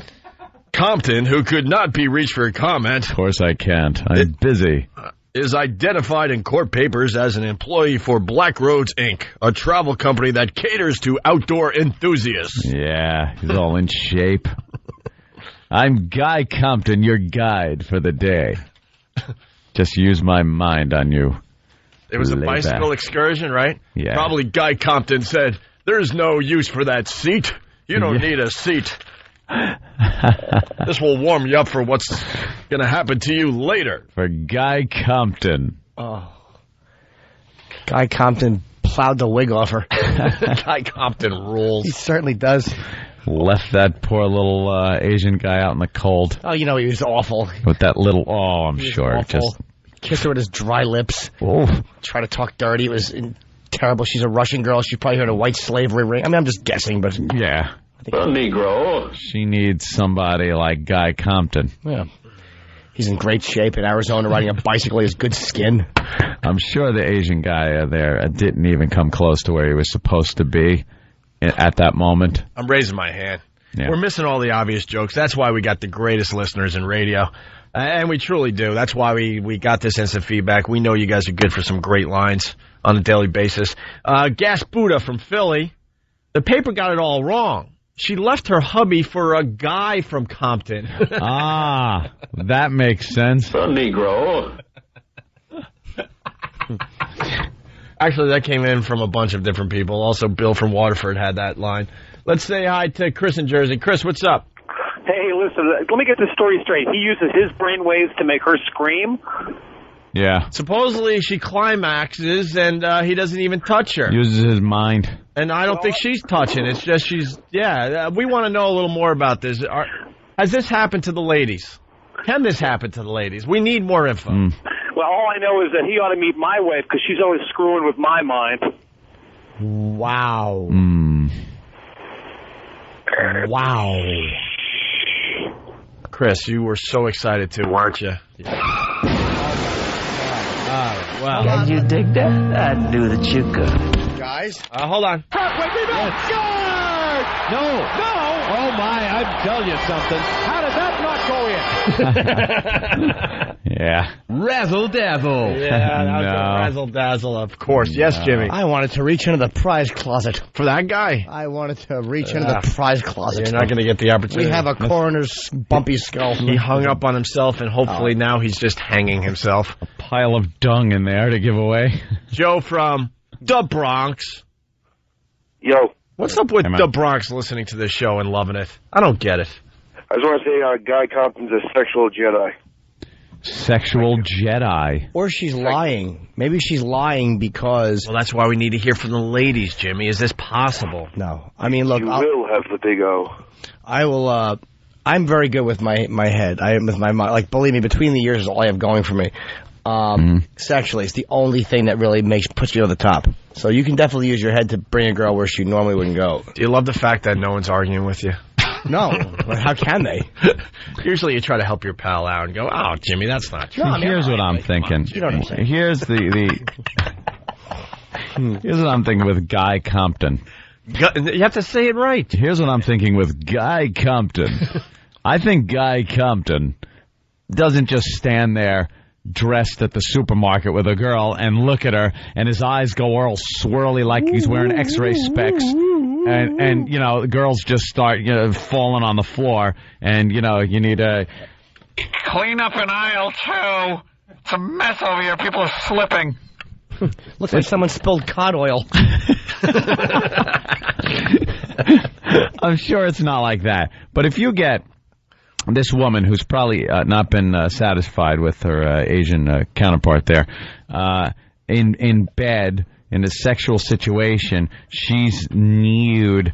Guy Compton is naked, and he's kind of working around her, very close proximity to certain areas. Maybe you could feel Guy Compton's breath on certain areas of her body, and he's talking to her and stuff. Then I think maybe she could probably feel like she gets so worked up that she finds herself in a climax. Or while Guy is knee deep. Who? Guy Compton. Of course, Jimmy. Well, Guy Compton. Is that the best you could do? Yeah, Guy Compton. I don't do voices. What do I know? That sounds... It's Guy Compton. Guy Compton. Guy Compton. Well, you know, what happens, they probably kiss, and then Guy Compton. Yeah. Would, you know, while he's having sex with her, he's probably talking to her, which is the mental part. He's probably being very dirty and telling her things that you know her awful boyfriend was in a horror. And look, no offense to the Asians, but an Asian paralegal is not talking anybody's underpants off. No. Unless it's in a lawsuit. So you think there was actual sex going on? There was. And his mind, you know, him talking to her, brought her over the top. Yes. We missed something else in this story that, of course, the listeners have to help us out. No, don't tell me there's a Mrs. Compton. That's right. Well, no. We read right over it, and we didn't stop and pause and have a little fun with this. So let's try it again. Guy Compton, who could not be reached for comment, is identified in court papers as an employee for Back Roads Incorporated. Uh-oh. Okay, there's the secret. Back Roads. This has nothing to do with biking. Compton. Wow. He's so good, he's incorporated. A travel company that caters to outdoor enthusiasts. Yeah, Back Roads. That's nice. Why don't you take the back road with Guy Compton? All right, here's the deal. Now, we got Heather from Pittsburgh. You stay there. We got Matt from Yonkers and a few others. They're going to talk about this mind-blowing sex thing. Is it possible? I'm going to get my girlfriend a gift for Christmas. Whatever. I said Christmas. It's March. God,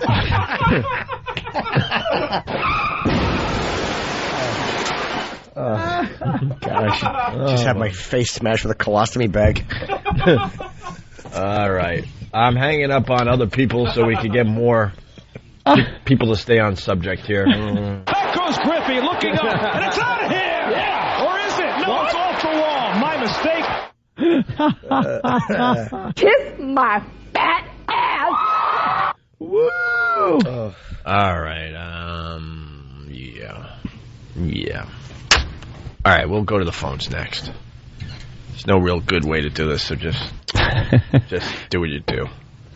Hear what everyone else is talking about. O&A Uncut and Live, continuing the show on XM Satellite Radio starting at 9 a.m. Eastern. Visit xmradio.com to subscribe. It's the Opie and Anthony Show. Just sit there and shut the fuck up. Oh, my stomach. Ew. Coming this weekend to the Saturday Night Virus, it's the return of the Laszlo Show. That's this Saturday from 9 p.m. to midnight Eastern on XM 202 The Virus.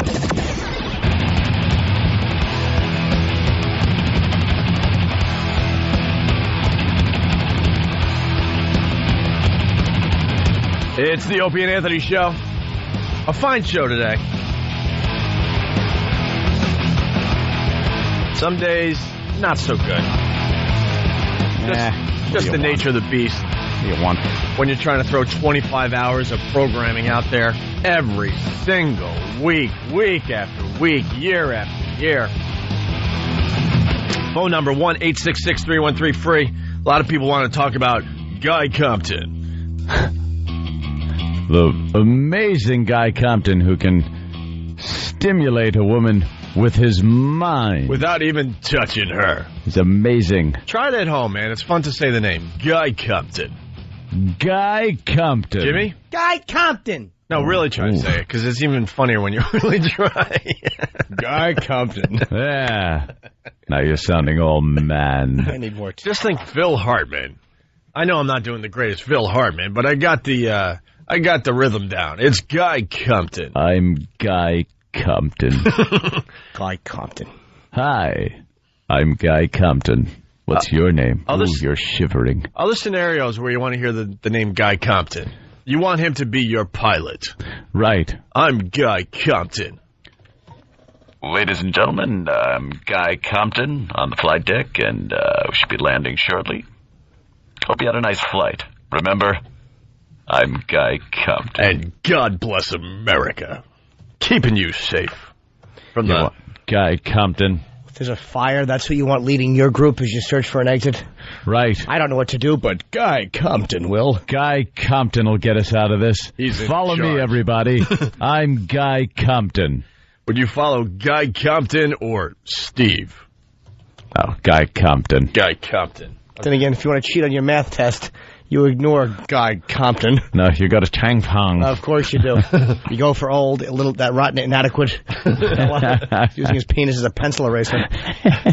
Well, it's all about Lindsay in Boston today. She's calling for the third time. Lindsay, what's up? How you doing, guys? I doesn't get the hint. I know. What's happen to an Escalade and go to a late-night party? Oh, hey, wow. That's what you get. Wow. That's what you get. Yeah. Hey, really? So, Lindsay, we try again because now you've had another hour. What is Boston talking about this morning? Absolutely nothing. I'm sitting in traffic, listening to you guys, and I just wanted to say that woman is insane. I have sex like 8 times a day. I have to have it all the time, and there's no way that my boyfriend could look at me with his mind or just think with his mind and make me do something like that. Well, you have to have it all the time. That's cool. Way to deal with childhood episodes. Healthy. Hey, how old are you? 22. And do you really have it 8 times a day? I seriously, before I go to work, before my boyfriend goes to work, when I get home, he comes home. I have to have it all the time. Are you a hot broad? I'm pretty hot. Is your name Lindsay Compton? No, it's actually a French weird name. Well, don't worry about it. What's the hottest part on your body? My boobs. Yeah, how big are those boobs? They're D's. 22 with D's. Natural? Yeah, oh yeah. And give us that other number. The other number's key. The D's are always nice, but let's hear the number. 34. Perfect. Well, not perfect. 36 is right there, too. People would argue 34 better than 36. Some would like 36 over 34. Well, I used to be a double D, but now they're just, you know. Lost a little weight, did you? Yeah, well, I had 2 kids, so. What? 2 kids? All right.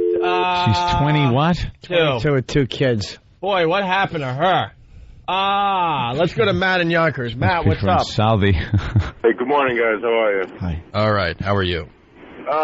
Gravy. There's this Chinese method of energy orgasms, and it sounds really kooky, but I've seen videos of it, and it's just this older, thin guy putting his hand in front of, women's junk. But these girls are having screaming, like, full-on crying orgasms. You've seen videos of it, exactly. Probably made by the people who want to sell the videos. Yeah. That energy stuff, dude, that's the same stuff they use to help you stop smoking. Like where they put their hands over you and there is an Mr. energy. Miyagi. There's something to it. Or you could feel a little heat. Maybe, but you're not going to scream an orgasm. Hands together. Some skinny delivery man is standing there with his hands over your groin. Yeah, they could be faking that there. Exactly. Matt? That's true. We should have an experiment in studio with a girl we know that wouldn't fake it, and then see if this is real. Put your hands over her. Just do that. Yeah. All right, thank you, She sir. could go out and win the karate tournament. I remember my friend Russell made me laugh very hard when we were in like 7th grade because it was this redheaded girl, Christine, and we were getting ready to get on the bus, and her hair was so red that Russell just stood behind her and rubbed his hands together like it was a fire. And he was warming his hands, and I remember that 20 years later, and I still giggle. Your friends were all asses. They were just... And then he had a fist fight with her years later. I remember a fist fight. Yeah. With a girl? Oh, yeah. Did he beat her up? Pretty good. I remember he was hitting her pretty good. She was taking a good ass whipping. That's what you get, tomboy. My old friend Chris Gates used to take on broads in the schoolyard. I'm like, what? And it was grammar school, and I knew there was just something very wrong with that. But the girls were up for the challenge, and man, did they get their ass kicked. Yeah. By the way, redhead girls, they try harder because of the red hair. It's true, and the little freckles. They don't want to shave because the freckles They're are a there. little They're a little ashamed, so they try a little harder. Yeah. Same with the girls with the tiny little boobies. Yeah. Aw. They give up a lot more because they got tiny little boobies. Hi, I'm a carrot-headed zilch. I know, it's okay. A lot of guys have that red-headed fetish. They like a brown red, not Bonaducci red. Like not Ronald McDonald red. You know, Nicole Kidman in her younger years, red, nice. Yeah. Ronald McDonald red, where it's all just beyond curly. Is that natural? Yeah, girls like that? Yeah, it is. Because I know old ladies, for some reason, like to dye that cotton candy head of theirs, that Ronald McDonald red. And walk around and go, oh, stop it. That's just that stupid little Orphan Annie type of red. Oh, okay. Just a curly head of red, whatever it is. Yeah. A mess. Hey, someone wants to do their Guy Compton impression. It's Brett from Edmonton. Brett! How's it going, boys? Hey. I'm actor Guy Compton. You might know me from such self-help videos as How to Steal a Dry Cleaner's Wife and Mind-Blowing Sex.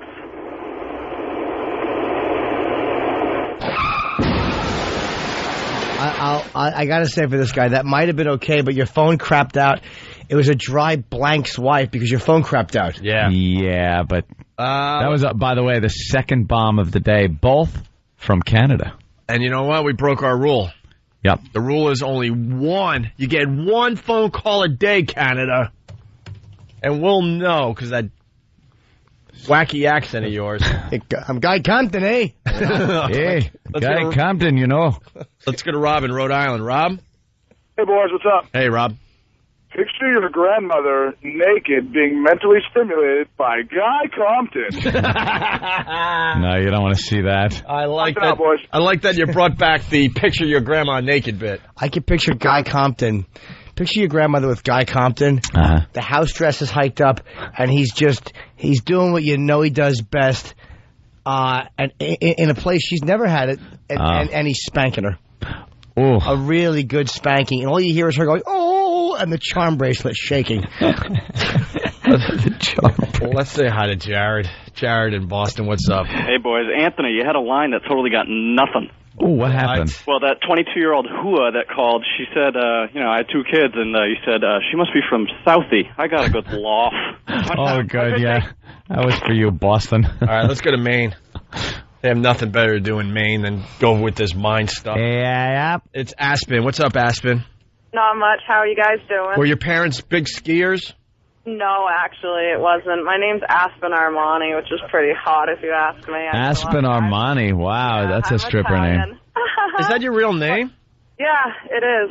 You must love Paris Hilton. That's a stripper name. God, no, I don't. I'm not a hoa, so I can understand where this girl comes from by being stimulated by the mind. Yeah? I used to be a nympho, got a divorce after 9 years, and haven't had it in a very, very long time, and I've actually been stimulated by guys talking more than guys trying to get down my pants, so I can definitely understand why this girl... That's all well and good, but this story's claiming that this girl had an orgasm and the guy didn't even touch her and she wasn't doing anything. Oh, believe me, MySpace is a good thing for a girl who doesn't go out and get ass. Do you look good? Yeah, I have a MySpace if you want to go check out me and my girls. What? Yeah. Yeah, we love the MySpace. All right, let's go. It is, well, you can just search for Aspen in Maine, and I'm sure I'll pop up. But, well, don't you want to give your real MySpace address out? This is an opportunity to have... Oh, yeah, really, I'd love a bunch of you guys. MySpace.com/what? What? Oh, my God.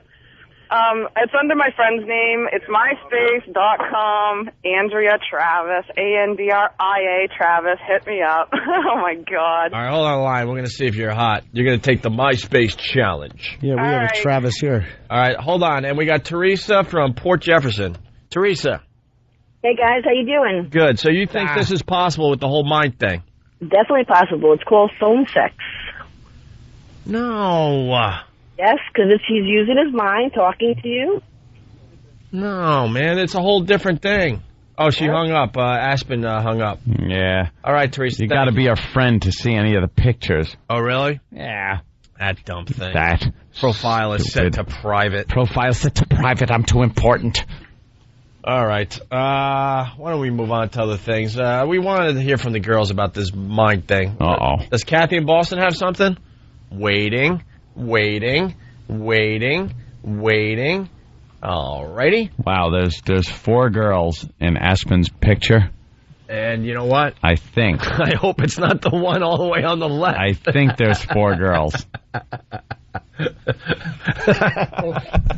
The old fat friend has to get in there, huh? That is a lumber. That better not be Aspen Armani. Oh, boy.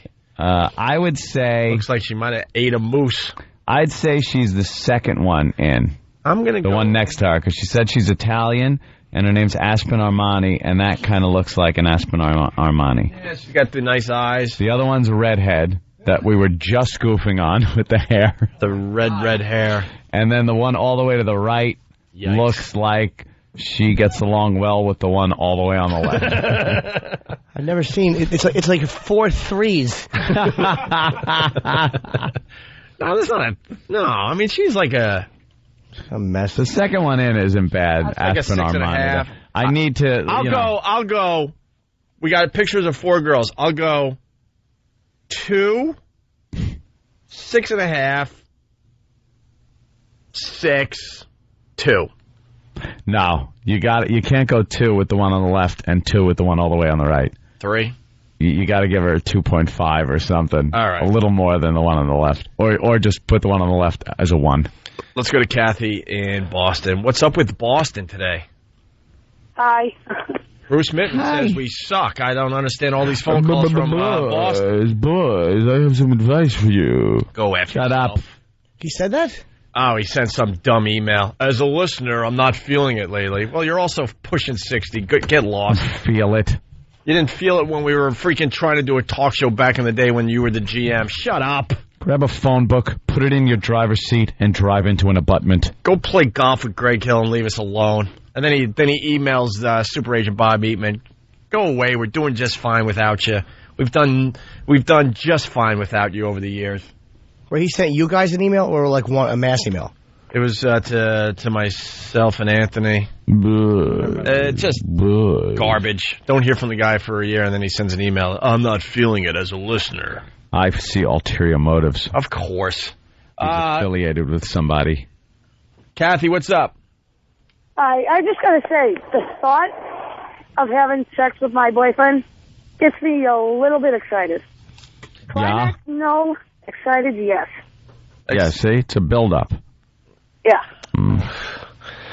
I'm sorry to Yeah, we got so distracted because on Good Morning America, they're doing just quality TV this morning. Teens fighting back. Just yell fire prevents attacks. I love the fact they just show girls doing these like pseudo-spin karate moves, and you forget that in a real conflict, there's a grown man punching you in the face. Right. Yeah, that guy that they're demonstrating isn't going to... Kathy, he's holding back, you know?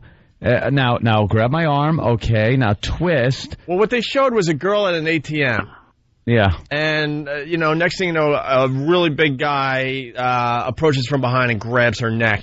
And they show the teen slowly turning, and she's kind of throwing a little side punch thing, and that's supposed to make the guy go away. Fire, yell fire. That's a smart thing to do, though, because people look when you yell fire. People don't want to get involved when you yell help. Rape or, help. They don't want to get involved, but yell fire. Society we live in. That's what you're supposed to do. But the thing is, I don't like if you're standing in an ATM like that, it's not a guy that's going to come up behind you and put you in a hold where you can then spin around and punch. He's probably just going to punch you right upside the side of your head. Just belt you as hard as he can in the side of your head. You'll be there going, boop, boop, boop, boop, boop. And then you'll be unconscious. Right. You should go to the drive-thru ATMs if you can find one. I used to always go to one, a drive-thru ATM. But you got to keep an eye on your side view mirror. Oh, yeah, but... And you look and look, because sometimes people creep up there. But at least... Yeah, but you're still less vulnerable there than you are walking back to the car. At least you're in the car. I like going into a bank. Into a bank? That's what I do. During business hours. If I had your money, I would, too. Just go in there and go into the vault and dance naked. All right, we got a great phone call coming in, so that was a distraction. Yeah. Beep, beep, beep, beep, beep. Yeah, because the guy's committing. All he wants is your money. So for you to turn around and do some kind of spin punch is Stop telling people that you could fight back. In slow motion. The smartest thing is to just give up your dumb possession or your money and save your life. Well, that might have been about an assault, though. I don't know if that was about a robbery. I don't think they were saying fight back a robbery. They showed it in front of an ATM machine. Like, the guy would want the money, don't you think? No, I think that was a rape thing. You think? Yeah. Because they were showing some footage of some girl walking, and I think she's in studio. I think she yelled fire or whatever and got away from the guy. You know, there's a scam going on with ATMs where a guy will put this little clear plastic gizmo. It's just bent up plastic in where you put your card, and it can only be done on those machines that take your card, which I hate. Yeah. You put those ATMs and it steals your card for a while, and it gives it back once the money comes out. But you put your card in there, and it takes it, but this thing that they put in holds it in one spot. You can't see it. The machine hasn't taken it, but then the guy comes up and assists you and says, oh, what you got to do is put your PIN number in twice and hit enter.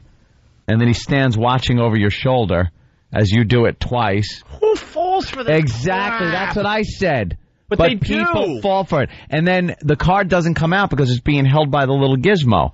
And then the guy leaves, and then the perpetrator comes back, pulls the gizmo out with the card. Now he's got the card and the PIN number. How does he get the gizmo up if you can't? Because you don't see it. It's clear plastic that it fits over the slot, and it's bent in a V.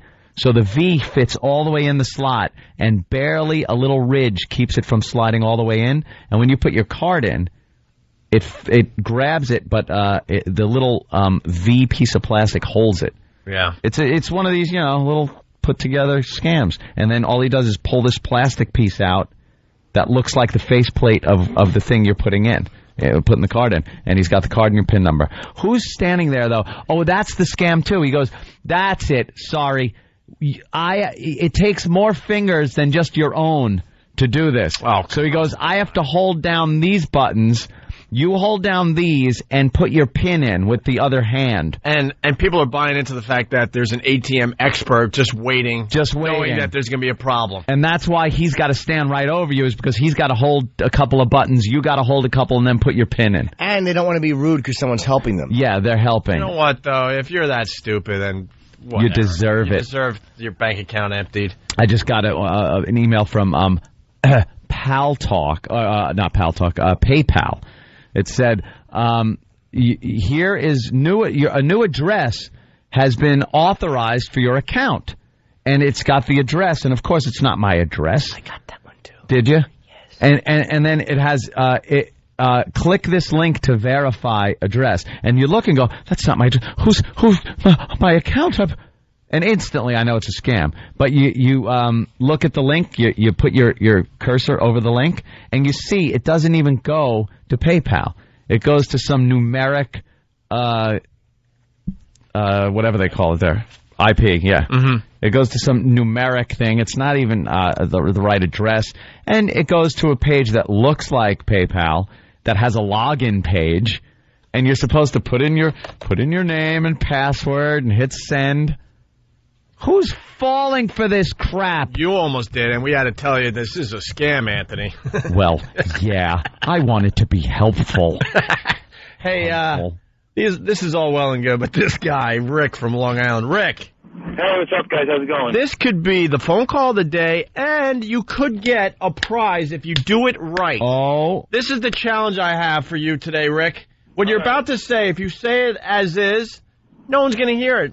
Al's going to dump out. Although the XMs... You have to be creative. I get that. Let's try to work with it. Although the XMers will hear it if you screw up. But, Rick, go ahead. Okay, now, first of all, you guys are talking about women having... reaching their peaks.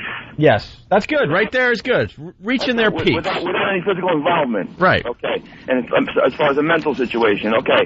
Now, this happened with me and my girlfriend. Okay. And to boot, she...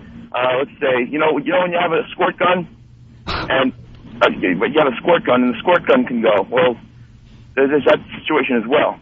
Okay.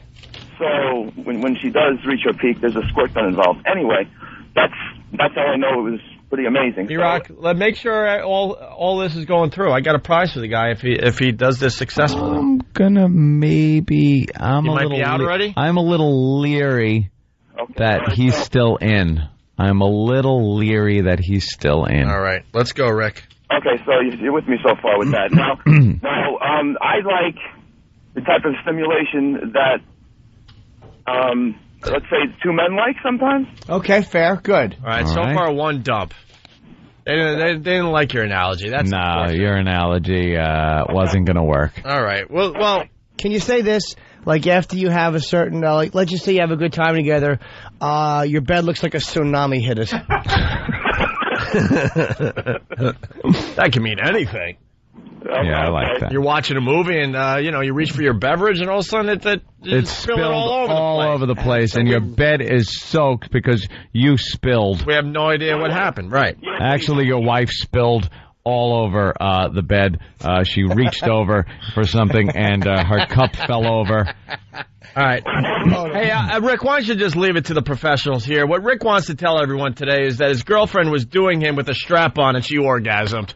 And it was the type of thing. I don't think that's gonna work. What happened? No? No. Rick. Yeah.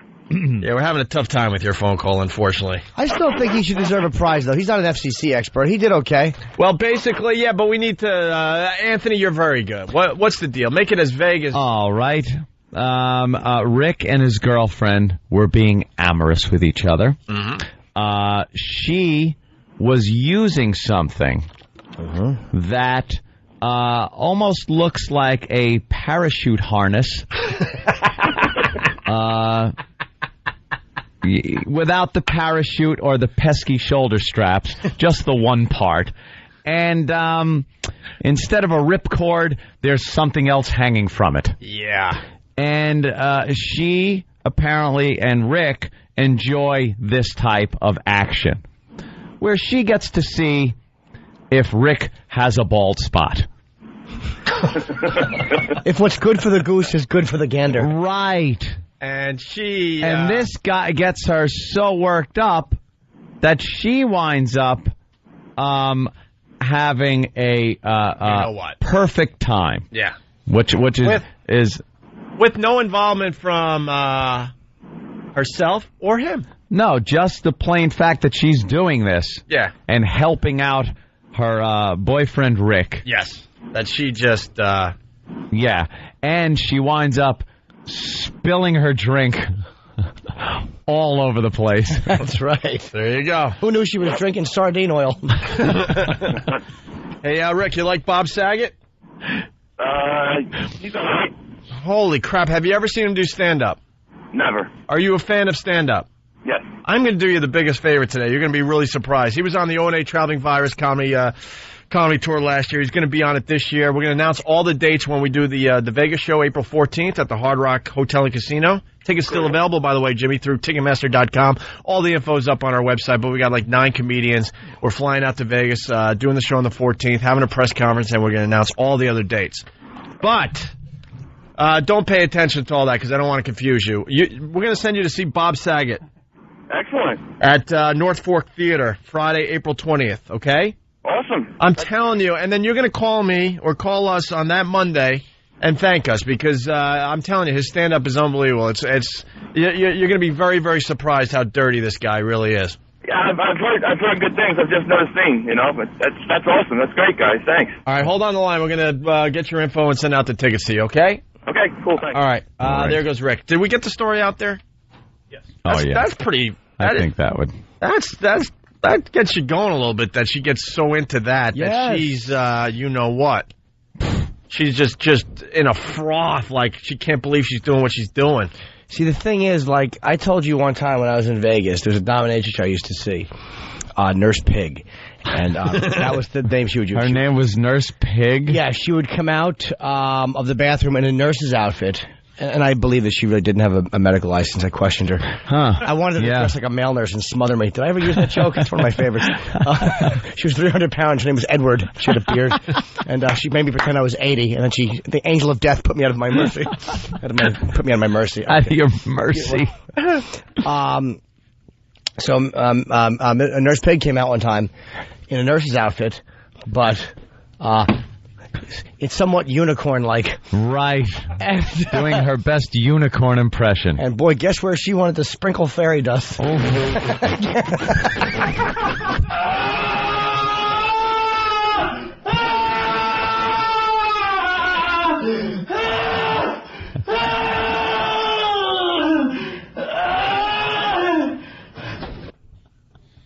Sometimes I'm a bad boy, yeah. What happened to that guy? Where's that guy? And I was a little nervous about it, but I'm like, okay, I'm going to let you. It was so sexy to see her like that. Wow. But when the moment of truth came, I kind of backed out. I was like, yeah. Well. I fronted out. And that's one way I was like, nah, don't do that. And she was like, okay, but what a professional, because she didn't even miss a beat. She just started spitting on me. It's a true story. Unbelievable. Yeah. I can't wait for the book. One in Rome. Jimmy's going to have a great book out soon. Yeah. Details to come. And one of the listeners, I think, gave me the title. Can you say it? Oh, yeah. I'm going to use Sorry the Pages Are Stuck Together. That is a good one. Hey, that's really tells good. it all. Yeah. That's really good, Jimmy. I like that one. Very cool. All right. Point at E-Rock, will you? No. Please? Yeah. It's the Opie and Anthony Show.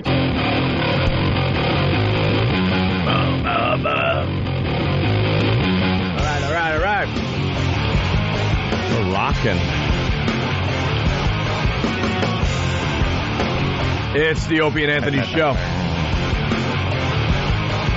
Miranda, not happy. Why? What's wrong, Miranda? Well, you always make fun of redheads. I'm a redhead. Yeah, sure you are. Well, it's more kind of like strawberry blonde. It gets a little mousy in the winter, but then in the summer it kind of gets very blonde. Well, I'm a strawberry blonde, and I'm far from a dog. I look like Susan Sarandon before she hit the wall.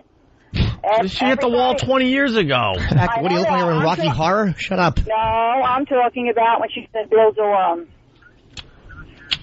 She didn't hit the wall then. Notice the excitement? Yeah. I never thought she was hot.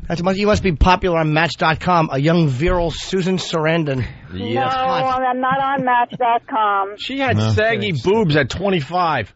I don't have saggy boobs, and I'm not 25. Hey, do you know a sexy Roz Abram? Can you find me one of those? All right, what's the deal with you there, Miranda? What's the problem? Well, you make fun of redheads. You just called nurses pigs. I'm a nurse. Oh, well, can I tell you something? Sure.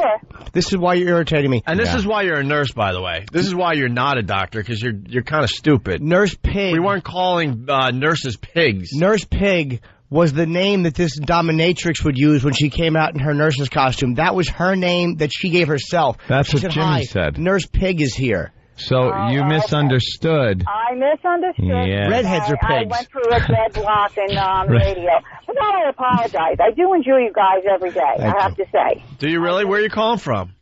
No, I listen to you every day. Where are you calling from, Miranda? I'm calling from Morris County, New Jersey. Oh, very nice. And what do you like about the program? Yeah. Nurses are pigs. Saw that coming. And we weren't even talking about her kind of red hair. No. We were talking about the really just over the top, wiry Ronald McDonald We red. said that the strawberry blonde red isn't as bad as the Ronald McDonald red. It's good. So she was insulted over two things that we didn't really say or had nothing to do with her. Yeah. Like Carrot Top Red, like that type of a red hair. Right. Who was a very well-built man, by the way. Have you seen his chest? I mean, no queer jokes. He is a stacked... Carrot Top had to get ripped. Dude, this is the sad part. Carrot Top could kick your Oh, yes. Could kick all our ass. He had to. Drop his money on your foot and break it. We saw him in the lobby of the MGM in Vegas, and he was going for his third workout of the day. The guy is ridiculous. Really? Yeah, ridiculous. Girlfriend smoking, too. Really? Backstage the Porn Awards, because he presented an award at the Porn Awards. And, lovely. Lovely girl. Wow. All right, who knew? Carrot Top. Yeah. Let's say hi to Derek, and we'll do a little cleanup, then we'll get out of here. What's up, Derek? Hey, what's going on? Hey. Hey, man. I want to talk about something that happened with my girlfriend. Okay. Can I be rude right now, or do I have to clean it up? You have to clean it up, sir. You got to clean it up. That's the challenge for you, Derek, That's what right kinda makes now. it fun. All right. Okay, so I was taking the bus downtown, and she was watching some movie on the computer with several girls. Okay. And I asked to kind of back off. And I wasn't doing anything, and all of a sudden, she peaked because of just air, just breathing. Wow. And watching girls. Huh. Yeah. Okay, so she's watching on the computer. But then you weren't even home because you were on a bus, so what's that got to do with anything? Yeah, you were on the downtown bus. Yeah, well, maybe it was the vibrations from the motor. I don't know. So there you go. All right. Possible. All right, thank you. Bye, sweetie. Later. Let's go to John from Jersey. John? Hello? Yeah, go ahead, John. Hi, John. Am I on the show? Yes, you are, John. Yeah, John. Yes. I just want to say, you guys' sense of humor is really bad, man. You make me want to listen to Z100 all the time. Then go to Z100. Yeah, do you like why you guys gotta, be mean to everybody that's called you on the show? Because it's fun. Why, you want a nice... You guys can be a little nicer. I think you get more ratings. You want a nice show, John? Is that what you like? Nice people? Well, you know what? Maybe he's right. How old a guy are you, John? I'm 21. And All right, you're like a college student, right? Can I go with the Yeah, of course obvious thing here? When are you coming out of the closet? All right, man. I'll talk to you later, bye. Yeah, of course. 21 years old, college student. But I'm glad you like, that's not a sense of humor. All right, listen. Yeah. The video of the day. Cup of tea. It's too mean. Young man, socially conscious. Yeah, give him Good a for few him. years. Good Give him boy. a few years. Yeah, that girl in Boston was socially conscious, went to the party. Hey, can't judge a book by its cover. I'll get in the Escalade. Yeah, what's the matter? We're going to a bad neighborhood. No, there aren't bad neighborhoods. It's not like that. I think you're What? way off. I think she just... What? She was just wanted some action. She wasn't thinking ahead. Yeah, how about some action in a nice neighborhood? There's plenty of action going on in Southie, in the North End. There's plenty of places to go and maybe relate with people that won't take you where a stray bullet's going to shoot you in the head. Her ideological ignorance is what got her shot. Exactly. She didn't deserve to be shot, of course, but that's what it was. I think she was just drunk and wasn't thinking. You know I damn don't think well. her liberalism I came into play at all. A young college I student think like that. absolutely her liberalism came into Gangbangers? Are play. you kidding me? Absolutely. Hopping in a Escalade with gangbangers, yeah, in a gang infested neighborhoods, going around. Well, now stop. You don't think for a second, even no matter how stupid you are with thinking nothing's going to happen to you, that there isn't this primal thing in your mind that she didn't think like, maybe I'm not where I should be. Yeah. But then the guilty part of her comes out and goes, oh, stop thinking like that. What's going to happen? Right in the head. And then they wait 40 minutes to take her to the hospital. Yeah. She's shot. 10 minutes away. She doesn't show up at the hospital for 40 minutes. Maybe not her liberalism, but her youthful ideological view on things. Well, the shot was for somebody else. Yeah. She was unfortunately in the way. Here's the story now that you guys brought it to everyone's attention. KR11 hadn't worked at the building, or hadn't lived at the building behind me for very long, but she did take the time this weekend to visit friends and family in Boston. Sadly, what was supposed to be a celebratory weekend has now turned into an intense police search for witnesses to a crossfire killing. It's not snitching. It's trying to help solve a crime. Oh, boy. Not snitching. There's our old pal. Snitching. It's not snitching. He's trying to talk like a street person, but to get something to galvanize the youth into tattling. What a babbling ass. It's not snitching. That's the word you want your mayor to use. Snitching. You're a snitch. Witnesses to a crossfire killing. It's not snitching. It's trying to help solve a crime of an innocent woman. Even Boston's innocent woman over the stray bullet murder that claimed Kiara Levin's young life. Saturday, the 22-year-old University of Michigan grad was in Boston for a relative's birthday party, followed by some bar hopping. By 3 a.m., Levin ended up outside an after-hours party where gunfire broke out. Boston police now believe the key to finding Levin's killer may lie with a suspected gang member who checked into the same emergency room where Levin was pronounced dead. He was also suffering from a bullet wound. Well, there you go. They believe, gang member. She spoke 4 languages. She's obviously a brilliant girl, university graduate. Why are you at a party where you're leaving with gang members where there's a shooting involved? Because she can change the world. This is going to be great. I'm going to know something about how these people live, and I'm going to... I think you're way off. I think she was drunk and wanted some action. You're right, too. But it just wasn't thinking. You think there are girls that... You think girls that get drunk and want some action and end up in gang members' cars? Absolutely. There are girls that get drunk, want some action, and go to the local bar. Or if you're around in Boston you with friends, you don't go to Dorchester. They look at it like jungle habitat, like this is a dangerous thing. Yeah. It's a little dangerous adventure, but I'll be okay. And you're not going to be okay. It's a bad situation. You're putting yourself in a dangerous place because you think you have that protection of I don't know what you think you have it of. You're not going to get hurt. All right. Bye-bye. She probably did want to get laid, but she just wanted to party and keep going and have fun. But how do you wind up in that neighborhood in a party like that? Come on. I don't know. You get drunk at the bar and you want to continue, especially in Boston because the stupid bars close so early. Because now Mayor Menino wants to shut down after-hour parties. Well, raise the time that the bars can stay open. Yeah, close the bars at 4. And you'll get rid of a lot of these after-hour parties. That's the whole thing when you live up there is to go somewhere else. People want to hang out later than 1 o'clock in the morning, you dope. And part of it is that when you're in college, she probably went to a few frat parties and stuff that was thrown by black fraternities or whatever. It's like, this is how people get along everywhere. No, it's not. No. Yeah. It's not the way people interact everywhere. All right, more to the story to come. We want to end on a happy note today. Video of the day. We love seeing what the video of the day is. Today, I think it's the fence plowing thing. Fence plowing. Who knew this was going on? Yeah.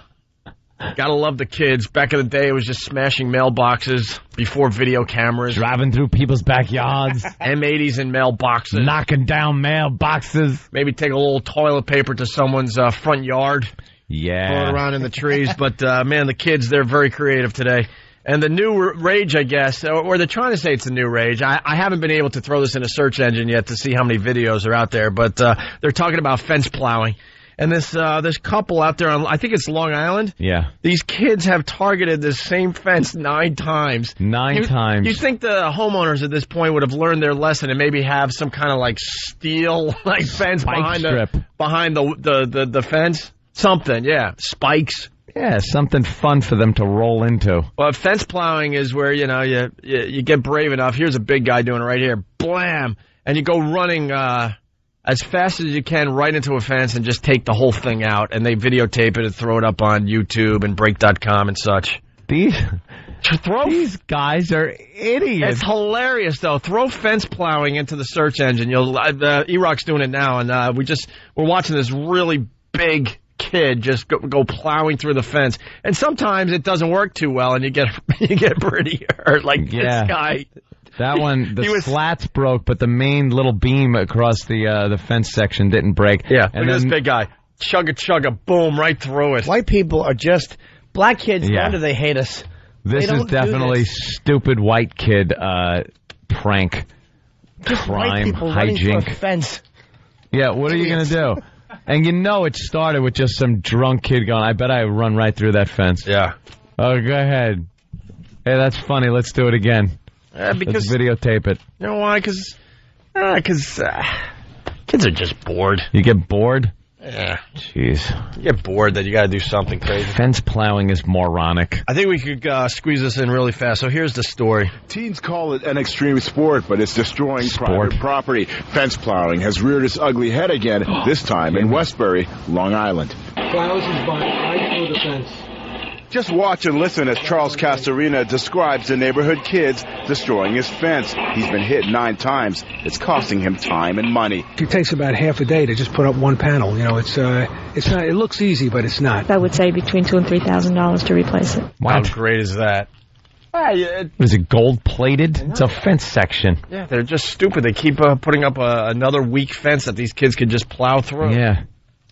That's true. They got to put like spikes or metal something. slats, so the kid paralyzes himself. Yeah, something, and then sues. Yeah, a kiddie pool filled with acid on the other side. There are so many fun things. Go watch a Roadrunner cartoon.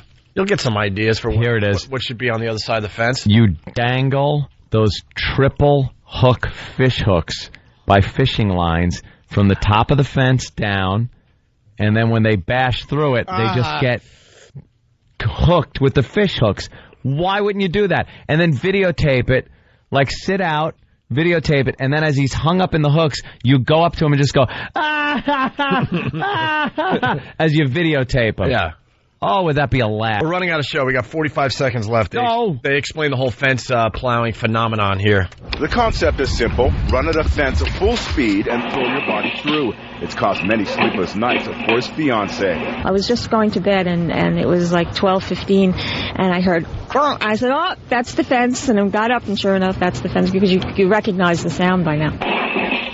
They invested in cameras knowing it would happen again. This time they were caught on camera. The audio and video outside was being recorded right to the kitchen. They have a message for this hard-headed teen who could be charged with criminal mischief. If he turns himself in and pays for the damage, we will not prosecute. Betty and Charles handed over the recorded video to the Nassau County Police, but so far the cops say they have no suspects and they've made no arrests, but they promise the investigation will continue. All right, there you go. We could have done a little more on that, but we're running out of plowing. show. But there you go. The video of the day is fence plowing. Throw that in a search, and you'll have at least an hour of fun watching some of these videos today. In my day, we just used to see how many people we could fit in a phone booth. Oh, my crash doesn't work. Doesn't work at the end of the show. All right. Coming up next, JV and Elvis, and then my pal Nick DiPaolo, and then the radio chick. But that's only in New York, so the rest of the country just died. Why don't you just take a little walk with us to XM? Right. That's where you'll find us for the next couple of hours. Have a great day. Thanks.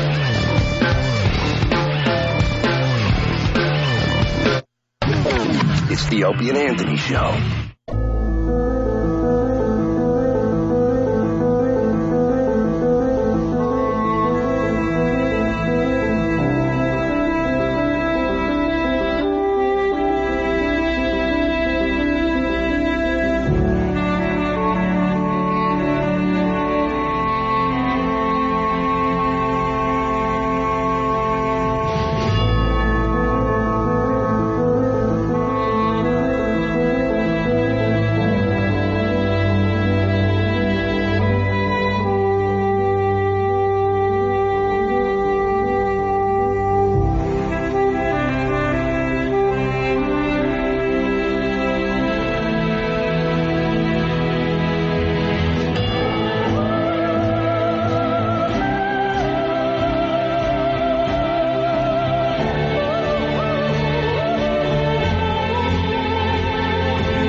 We took a lazy stroll today.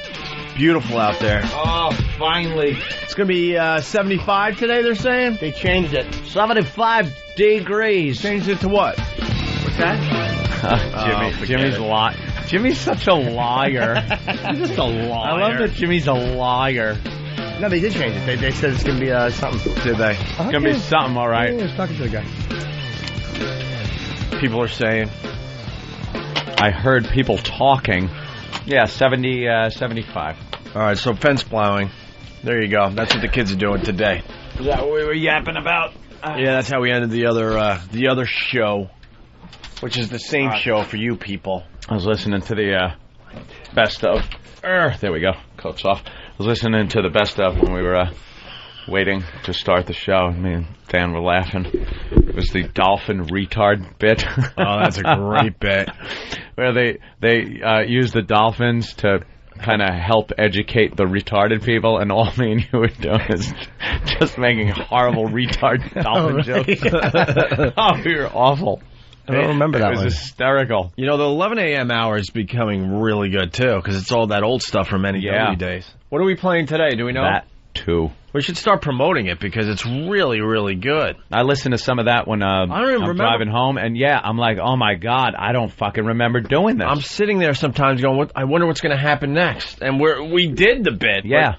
But these things haven't been heard in 4 or 5 years, some of them. And then you're amazed that they were ever on regular radio. Oh, absolutely.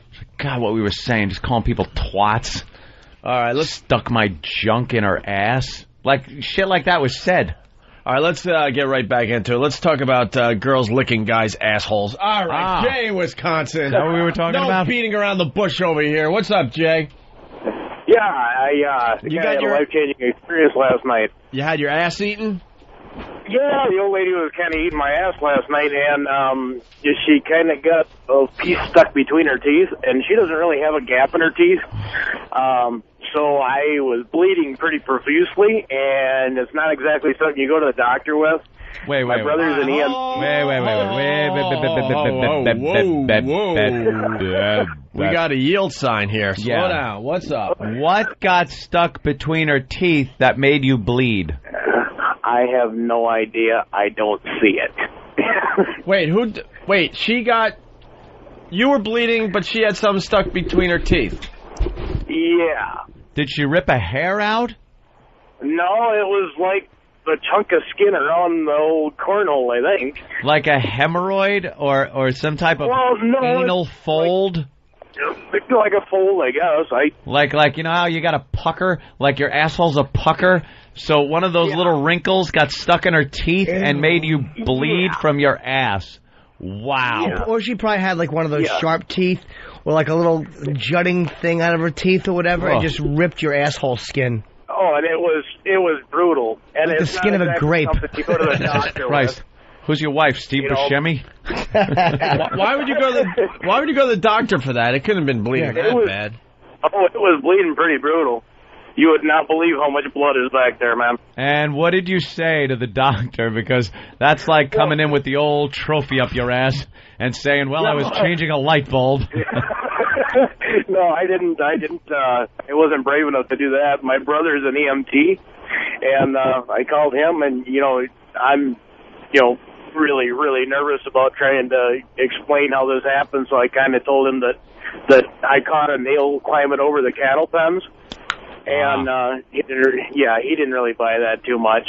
But after I finally kind of fessed up to exactly what happened, the whole time he was sitting there going, how do you get her to do that? How do you get her to do that? What do you think she's telling people as to why she's on her third bottle of hydrogen peroxide? I have no idea, man, but it was definitely life-changing. Hey, someone wants to go back to, it's Coke Logic. He wants to go back to yesterday's show. He's wondering if she had a shard from an anti-rape device in her teeth. Hey, where did the guy go? He's done. He said, I'm done He's with done, his... Hope. He was done. Redding from Whackbag. I think XM would have dumped out of that description. Well, it would be CBS, and that's not the one I want to read, but it updated. You dope. It updated just as I was going to the other... Where the hell was it now? It's something to do with Jimmy. Oh, dog shit sniffer. Oh, from Woodside. Of course. Hey, Jimmy, did your chick end up in your dumpster last night? No. I know, but we were kind of talking around it this morning. Right. We couldn't ask too many questions. So did you tell her you were going for the hep test? No. No, why I may have to lie. Oh, yeah, just in case it... Yeah, no, I think I'm okay. 'Cause I'm almost positive I was tested in the last year or so, or 2 years, but sometimes I get the results over the phone, and I don't get paperwork. So, yeah, I'm pretty sure I'm okay. Where else can you get hep? Here's what you get. They said B is more sexual. Yeah. C is more needle, which is what Tommy Lee and Pam had because he pricked her finger. They did some blood thing. Great. And A is from fecal matter. Yeah. Oh, so. God, I hope you have A. Oh, I don't. Fuck that, man. That could be A. That could be Well, I'm just thinking for the fun. What's the worst one? B or C. B? A is the treatable one, really. Oh, is it? B and C are much more deadlier because they can fuck your liver up and stuff. But that's why he was asking me, did you have any hard... Jimmy? Yes. Hard cock? You misread me. What? I was just hoping you had A. Oh, for the story? Yeah. No. I don't want anything to happen. Oh, I know, dude. To old Jimmy Norton. But it'd be pretty funny that you got to admit that you got hep A. Oh, that'd be awful. Which is from fecal matter.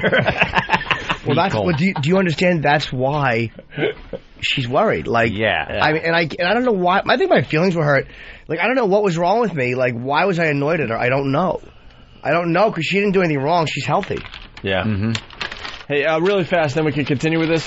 I don't want the instant feedback to update before we get these gems in. Axel from MySpace. Did this guy get rimmed by Jewel? Vinny, he got his ass eaten by a snaggletooth. And then someone else is suggesting that she might have bit down on an old hemorrhoid, and the thing bursted. Wow, she just gets like a pregnant leech. Oh, fuck.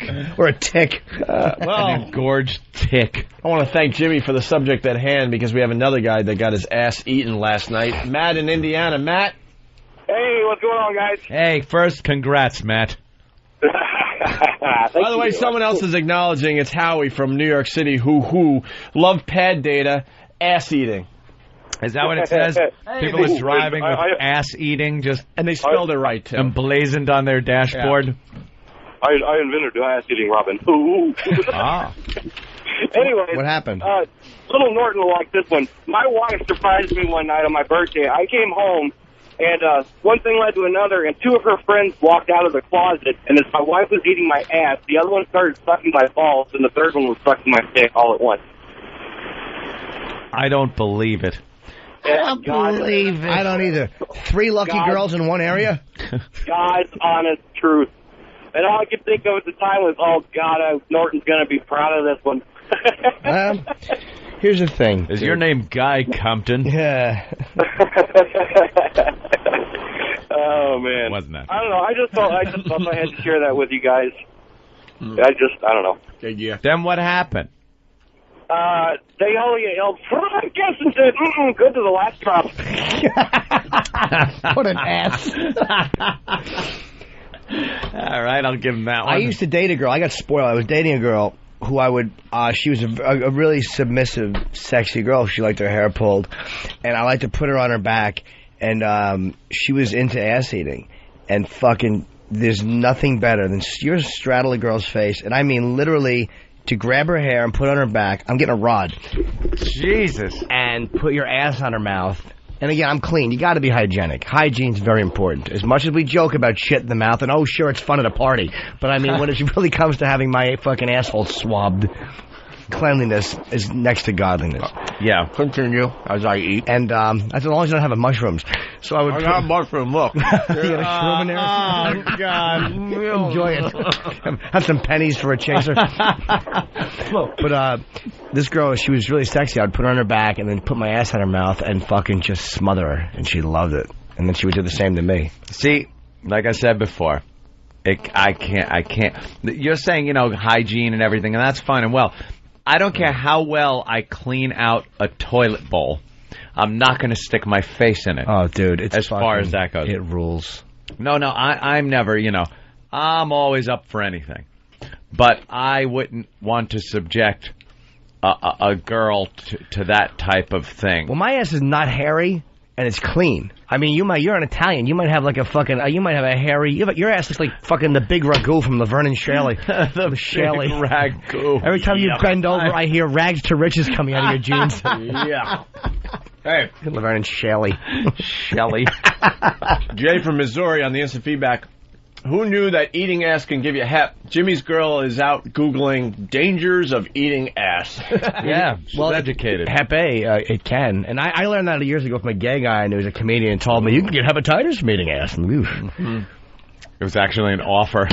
You could get it. You want it? Yeah, Mark from the Bronx. Picture your grandma naked, on her back, legs pinned behind her head, and little Jimmy's tongue up her ass. Ugh. No, her tongue up my ass. Yeah. You gotta grab the hair, and you gotta put it on her back by her hair. You have to guide her head and hold it. You hold it you're sitting on a toilet bowl. Yeah, like you fucking straddle. Hold on, right? Like that. Mm-hmm. You hold the chin. There's her body and her pussy. Uh-huh. You fucking hold her jaw so she can't move, and you fucking just lower your ass on her mouth, and she'll lick your ass, and then you can lean down and pinch both her nipples. And the way you're squatting, it kind of opens up your ass. Yeah, but again, I'm clean, so I don't care. Wide open. Right on her mouth. She's licking my ass, and you pinch her nipples, and then you can lean over and do this to her pussy. You rub it, and then you go like this. You slap the pussy a little bit, just to straighten her out. Jimmy's up on the console demonstrating. It's fantastic. That was a knee hurter, that one. Console's hard. But after a sweaty day, don't open your ass like that, because it's going to reek. Be clean. Right. Who are we looking at? Will? Read Christine M. from Jersey while I swallow. Ooh. Oh, I don't have instant feedback here. Damn me. Hold on. Hope he's swallowing. Yeah. Hey, Carl. Hey, what's going on? Yo, Aunt, you said you don't eat her ass, or you don't let her eat your ass? No. I enjoy anything. Girls... Nice, clean girl, head to toe is fair game as far as I'm concerned. I was hoping that's what you meant. Thank you. I just don't. I don't want to subject a girl to that kind of thing. Was your ass clean or does it stink? No, it's fine. It's probably amongst the cleanest 99% of the ass in this country, I would say. Hairy? You know something? Not excessively. No. Hey guys, let's but not little fucking third grader Jimmy Norton ass. Let me say it. Yeah, let's take the ass challenge.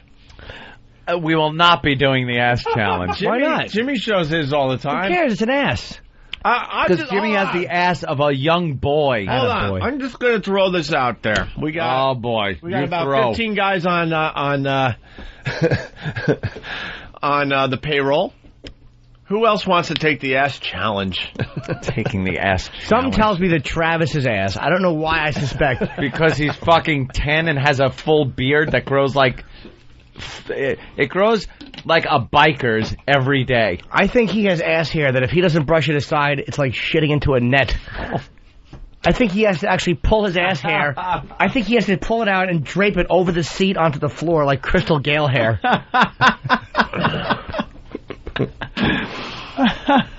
Travis has a man's asshole. Yeah. He just gave the thumbs up. Danny, too. Before we lose Christine from Jersey, a guy asked me to lick his ass, but I pretended not to hear him. That's the problem. He asked. When I met my boyfriend, he loved doing it to me. Then I got into it and just asked him to clean before I lick his. I can lick his for hours. Girls just need to be up front and say, clean it first. You know what's a good way to do it, too? Like, so it's not as threatening for her. When you're 69ing, if you're on the bottom and you pull her on top, a lot of times when you're licking her pussy up to her ass, like her mouth, like if a girl starts licking my balls, I'll actually push her. Like, I'll fucking... Oh, wow. A little bit down. You are demanding. And she'll lick below my balls, but it's a safe area because they can kind of back out when they want to. They're like a deer. Like when a fucking deer is, say, grabbing some oats that you left in the driveway. Or whatever else you eat for deer, some pie. Fucking, here, eat this shit, dick. Speaking of ass, I just got a communique from Mike from FMQB.com. Oh. Check out page 4 of the autopsy report.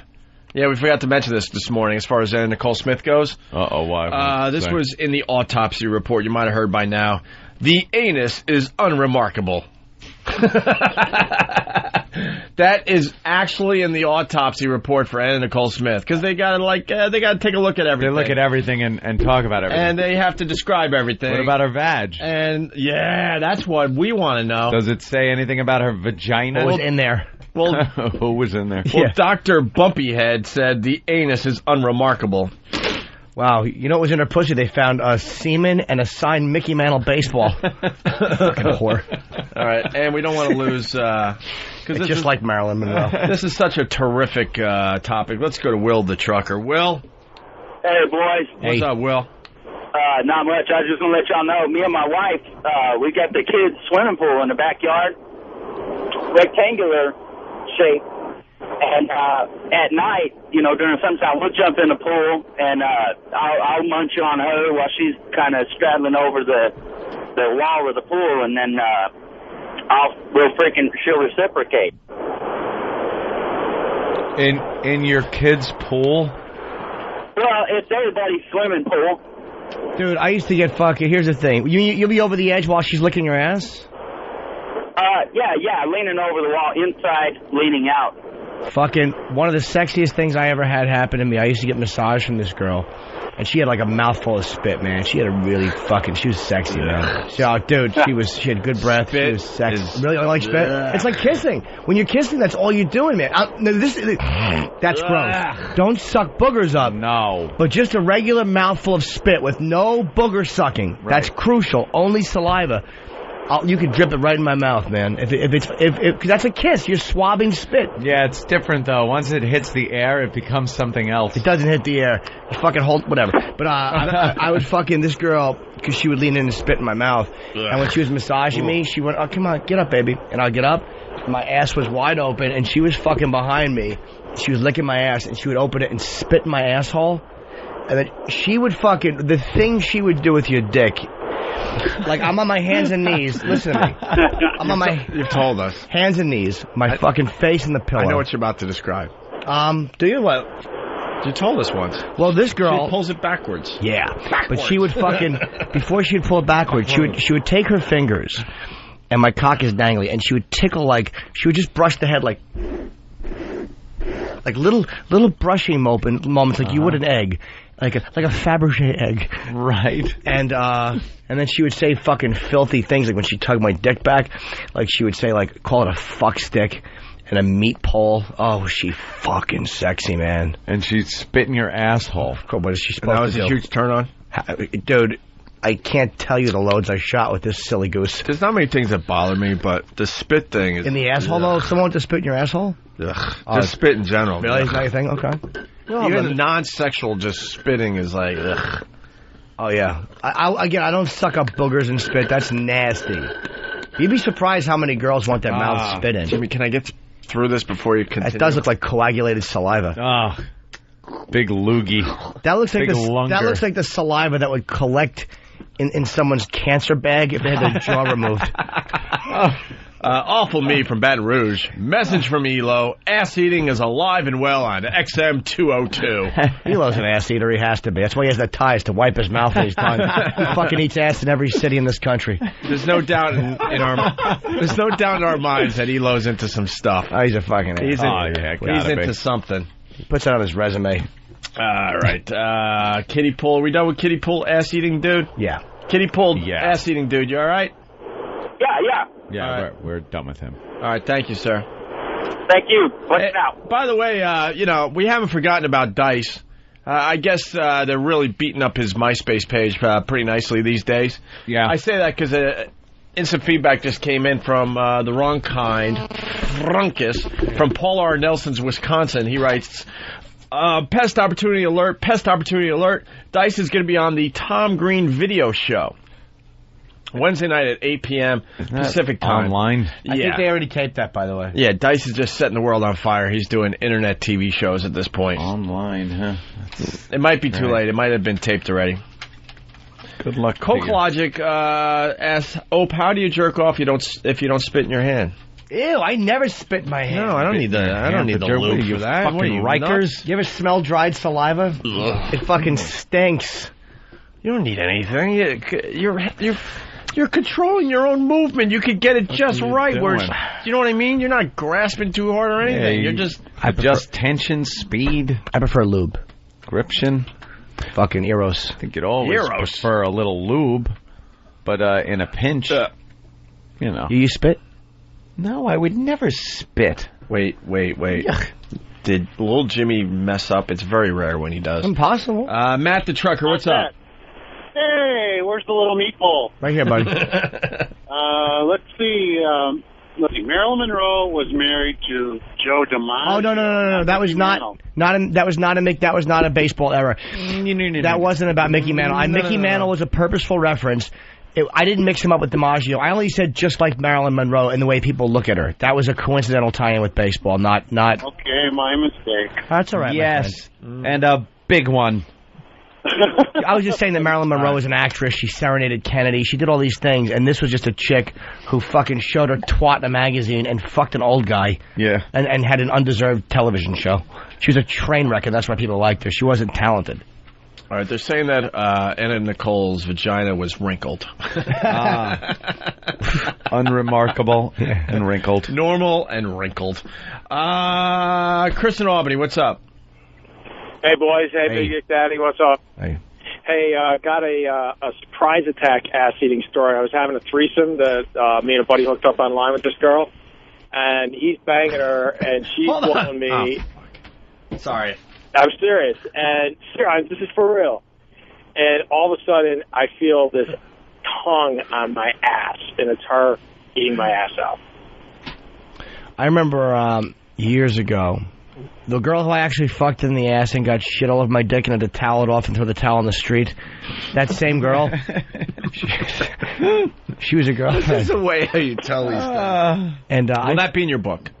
No, I forgot about that one. That is not in the sequel. Hopefully there will be a second one. I have book 2. I have like 10 stories I couldn't get in there just for space. This girl I fingered one time. You can throw them in the paperback.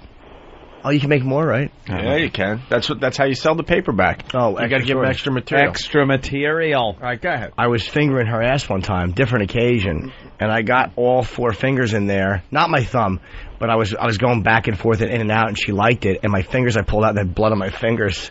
Holy shit! The nail must have scraped a little bit of that that grape skin in the asshole. Oh God! Enough about the grape skin. This could be the grossest show ever. That is what asshole skin is like. Fucking grape skin.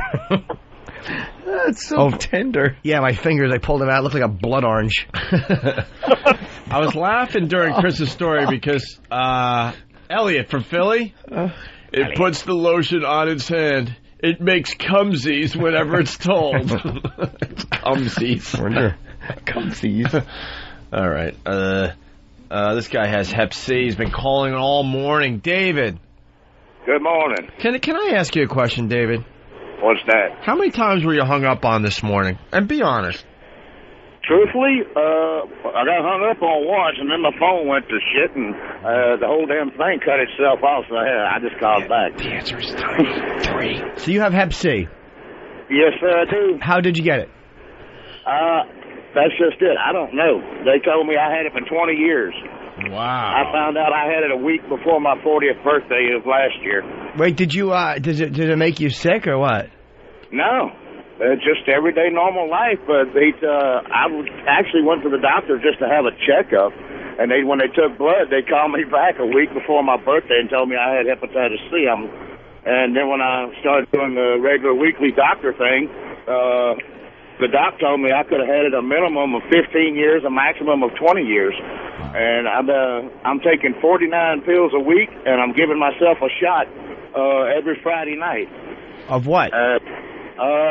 I can't pronounce the name of the pills, but the shot stuff is called Pegasus, and it's working. What it does is it just gets it down to where it's not even detectable. It's well, like apparently it wasn't detectable for 20 years, so what do you need medicine for? Maybe he didn't have blood work done for 20 years. I've had... Yeah, but I mean, well, if every... They say you can get it. The doctor told me 2 weeks ago when I went up there to get a shot to prevent me from getting A or B, that you can get hepatitis from eating oysters. Really? Yeah. Wait a minute. I'm sorry to interrupt you. You can get a shot for A and B? Yeah, to prevent you from getting it if you've got one. I got to take 3 shots over a 6-month period to prevent me from getting hepatitis A or B. But you have to have one for those shots to prevent you from getting the other 2. You have to have those 3 shots to prevent you from getting A or B or vice versa, I believe. But oysters, hepatitis. It's a brutal process. I mean, they did a liver biopsy on me. What they do is they knock you out, and they take a needle about long as your middle finger, and they run it in between your rib cage and take a sample of your liver to find out how long you've had it and how far along it is. Fuck that. Wow. And the medicine that I'm taking, he told me it was expensive. I'm thinking $500-600. Well, before the insurance and myself paid anything, $8,753.19 for 3 months. Wow. For 3 months. The price of medicine is just completely out of control. This country sucks. We don't give a fuck about anything. Well, you got the dumb congressman going after violent video games and the word faggot and the N-word and all this shit. Go after the real stuff. Yep, why are we spending hundreds and thousands of dollars on a dumb medication that we need to take? I've got to take it for 6 months, and then I'm done. Don't ask me what numbers mean, but they told me when I first got diagnosed that my numbers were 768,000, and since I've been taking the medicine for the last month and a half, it's come down to 11,000. But when you first start taking the medicine, dude, I was calling my wife at work to tell her to come home until it took over a month and a half for my body to adjust to this medicine. Yeah. My skin was so hot the very first time that I ever took it, my wife could set a penny on me, and the heat generating off my body would heat both sides of the penny. Holy shit. Yeah. I mean, she could even put her hand on me. And I had all the heaters off in the house. I had the door open, and my skin was still so hot, you couldn't even hardly, and she just couldn't even touch me. I don't get this, though. You said you didn't even know you had it for 20 years. Right. Why couldn't you just go through life without taking any medicine if for 20 years your life was fine, you didn't know you had it, it wasn't doing anything to you? Well, it had scarring on my liver, but what my advantage was is that I don't drink, I don't do drugs or nothing. They said that was the biggest advantage that I had. The hepatitis C, I believe it is. I don't know about A or B, but I know it can cause cirrhosis of the liver and other things, and it just tears your liver up. I mean, if you don't take the medicine, you'll be laying on a hospital bed waiting for a liver transplant. You know how long that can take. Wait, you can really get it from oysters? I eat a lot of oysters. That's why I'm asking. Oh boy! I was as shocked as you were. Dude, don't get Jimmy paranoid of something new, please. Well, no, man, I won't eat oysters. Let's get a doctor on the phone. I was sitting in that office, and he told me when he came in, when I took that get that A or B shot 2 weeks ago, he says you can get hepatitis from eating oysters. It's only if you eat the oysters, asshole, Jimmy. I just Dr. Steve just gave me a heart attack, my friend in Tennessee. I asked him hold on, buddy, hold on 1 second. Dr. Steve just sent me, because he's helped me out with this, he just sent me a thing. You can get the vaccine now, Jimmy. So I'm like, oh my God, that means I have something, and I can get it for the other 2. And then he goes, no, I'm just saying you can take the vaccine anytime. Yeah. So fuck me, I'll get the vaccine. I wonder if I might have even already had that and not know it. Mm-hmm. I might have gotten that vaccine. I asked him if you could get it from eating the raw oysters or the fried oysters. He says you can get it from both, but mostly from eating raw oysters. Okay. And I'm from Louisiana, so I mean, I ate a lot of oysters growing up, raw and fried. Holy shit, it's coming in way too many times. We gotta, acknowledge this. A lot of people are saying that you sound like the 9/11 guy. The 9/11 call from yesterday. She enticed me my entire life with Hep C. Yesterday I was in North Carolina at my house, so. She did. All right. Thank you, David. David. All right. Thank you, David. All right. Thanks. Bye. Let's say hi to Dave in New Rochelle. Dave, what's up? Dave? Hey there, Dave. What's up, Dave? I'm not from... Hey, I got to thank Opie for saving my relationship in December. How did I do that? It was a throwaway bit, I guess. You were talking about how your girlfriend needs a little skank in her. And my girlfriend and I were listening. And since we went on vacation, and next thing I know, I'm getting a little tickle down there with her tongue. And kept going from there, and now she loves it. I'm eating her ass, she's eating mine, and she said the other night, she said, someone told me I had a little skank into my life. I think girls need to be told that it's okay to just throw a little skank into the relationship. Relationship, yeah. You hear from so many guys, they're in these relationships, and it's like, they pencil in the sex, and it's one position, and it's like, all right. Because the women feel like if they were a little skanky, they'll be considered whores or something. You need you need just a little skank in your relationship. I'm in. Just to get a little freaky. Skank it up. Yeah. So that's how you know you're in love. Like, after sex and stuff, my girlfriend and I will do something kind of, I won't even say dirty, really. It's just mostly regular fucking. I mean, she's good in bed. I mean, I'm sorry. She's a good lay. I'm sorry. But, and then it's nice to lay with her after. It's like, we don't have any problem making that transition because we get along really well. And, it helps, man. Like, if you're done fucking and you just want to boot somebody without looking at them, you're in a bad relationship. Hey, Dave, what are you up to in your relationship? It's getting better. A little bit more play in areas that's never been there before. But she likes it. She said she tried to do it before and keeps going. So, cool, Dave. Thanks a lot, man. It was up and down before, but it's getting better now. Yeah, we're just like Dr. Phil over here, so. Yeah. All right, Dave. Dr. Philip the asshole. We're encouraging everyone to have their ass eaten today. Eat ass. Not going to hear that on Dr. Phil now, are you? Stupid Dr. Phil. Dr. Phil's a douche. Oh, God. You keep talking about that dumb romance. We say get your ass eaten. Get your ass eaten or eat some ass. All right. Can we take a break and get into some other things? We might have to do a little cleanup today. Every once in a while we get stuff piling up and we weren't brave enough to do it. Stuff we weren't going to get to at any point. Prank call by 13-year-old girls, trigger stroke and victim. That could be interesting. All right. Old people playing the Wii. That could be interesting. Oh, that's interesting. All right. Man, big Wii player. 2 friends killed at same spot at separate times. That's a little creepy. That's unlucky lottery. Yeah, so we got some things to do today. The English making fun of Americans. This is a good bit. We just never got to. Fucking limeys. We'll do a little cleanup today. It's Opie and Anthony and old Jimmy Norton. The Opie and Anthony program. Or that stupid XM stinger they do. What is it? XM 202.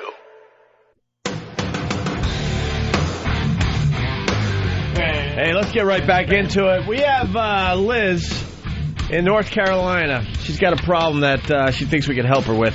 Liz, what's up? Hi, I've been married to my husband for 6 years now, and we've got 3 kids, and I have a child that I had before I met him. Slut. And yeah, especially since I'll be 28 in October. Oh, 4 kids in there. 4 kids and you're 28.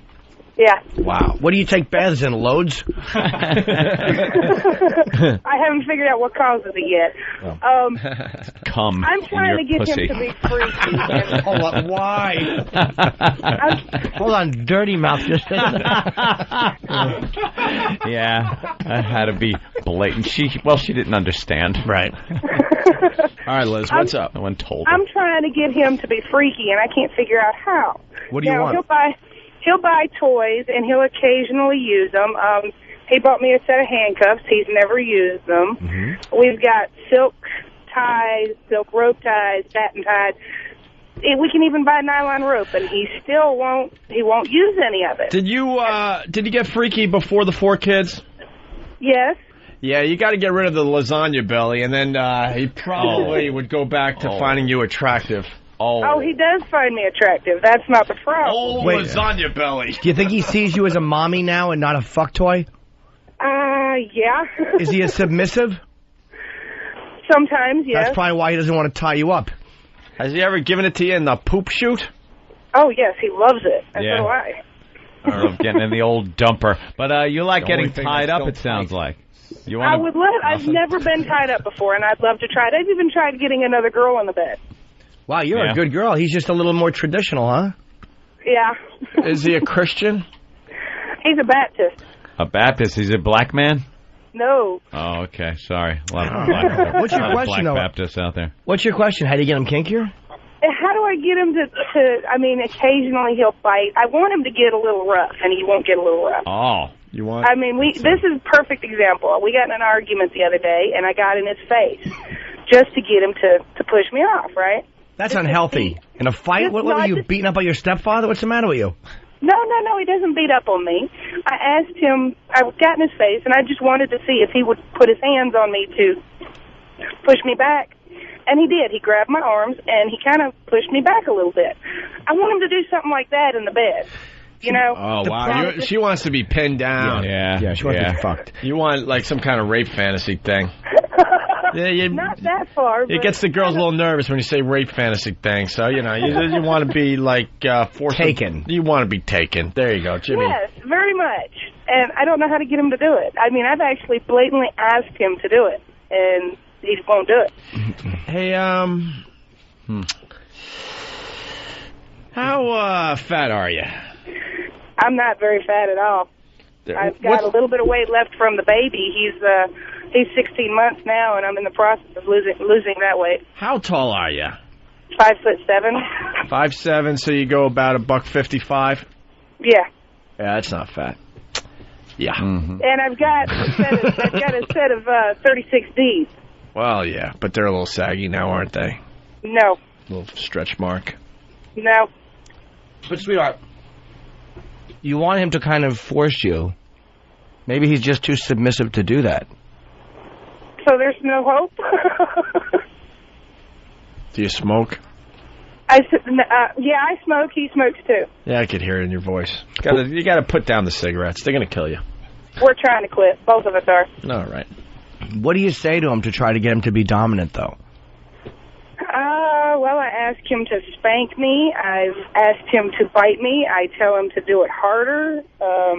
Stop with do it harder. That's like emasculating shit. That's telling a guy he's not fucking you, right? Like, there's ways to do that better. Harder. You're like, all right. Going as hard as I can. Yeah, spanking and biting is cool, though. Does he spank you? Occasionally he'll spank me. He doesn't do it right, though. I know what's going on here. You had an old boyfriend that did all this, huh? No. Uncle? No. Father?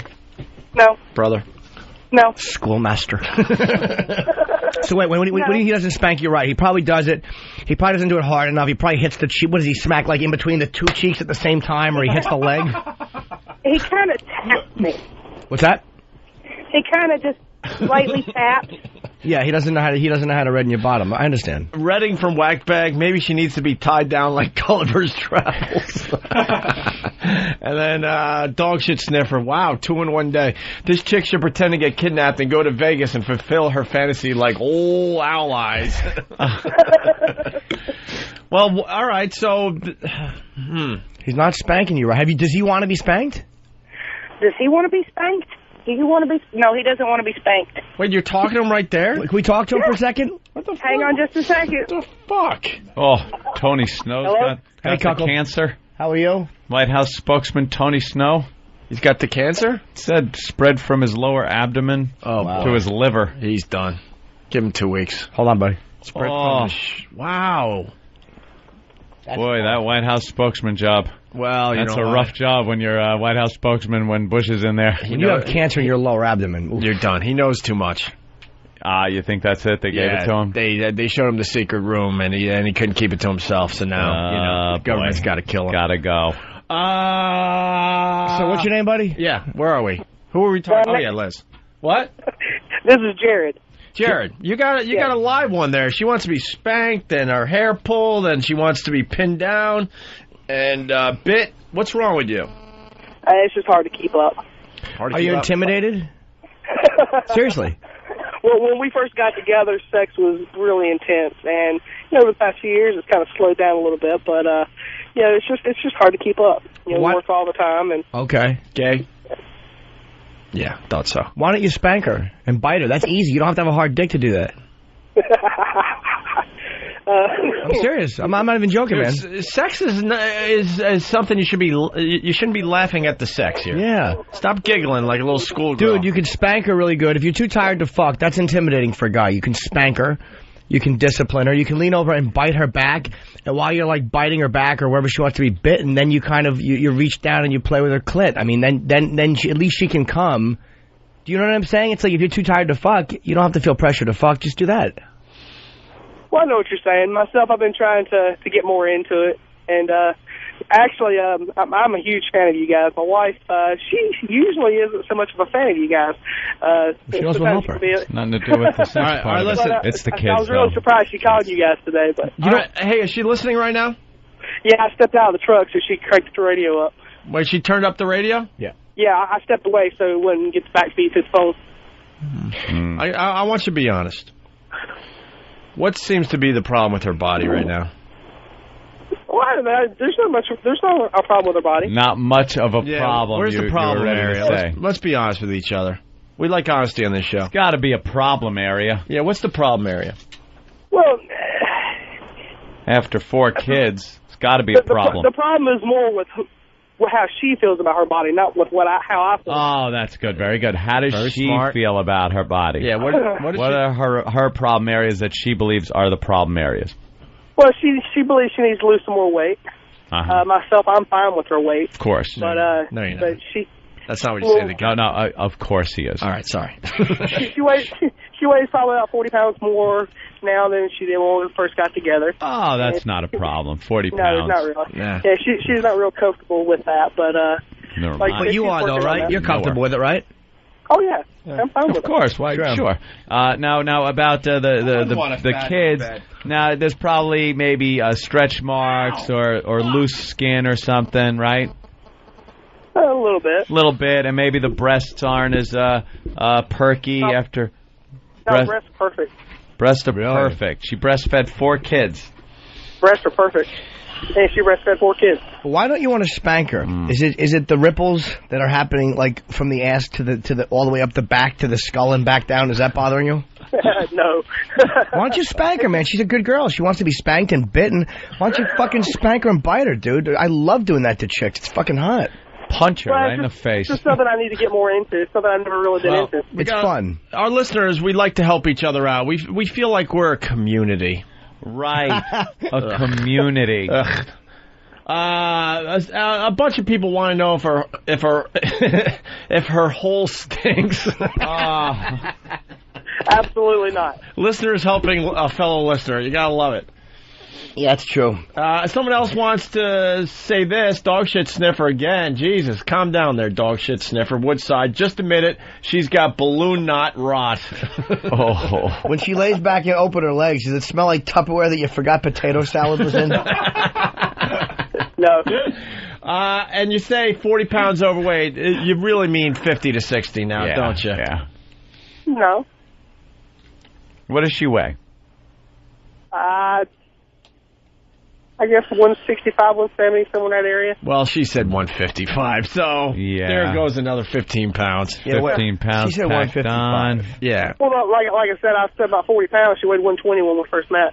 All right. 120. And does she have lasagna belly?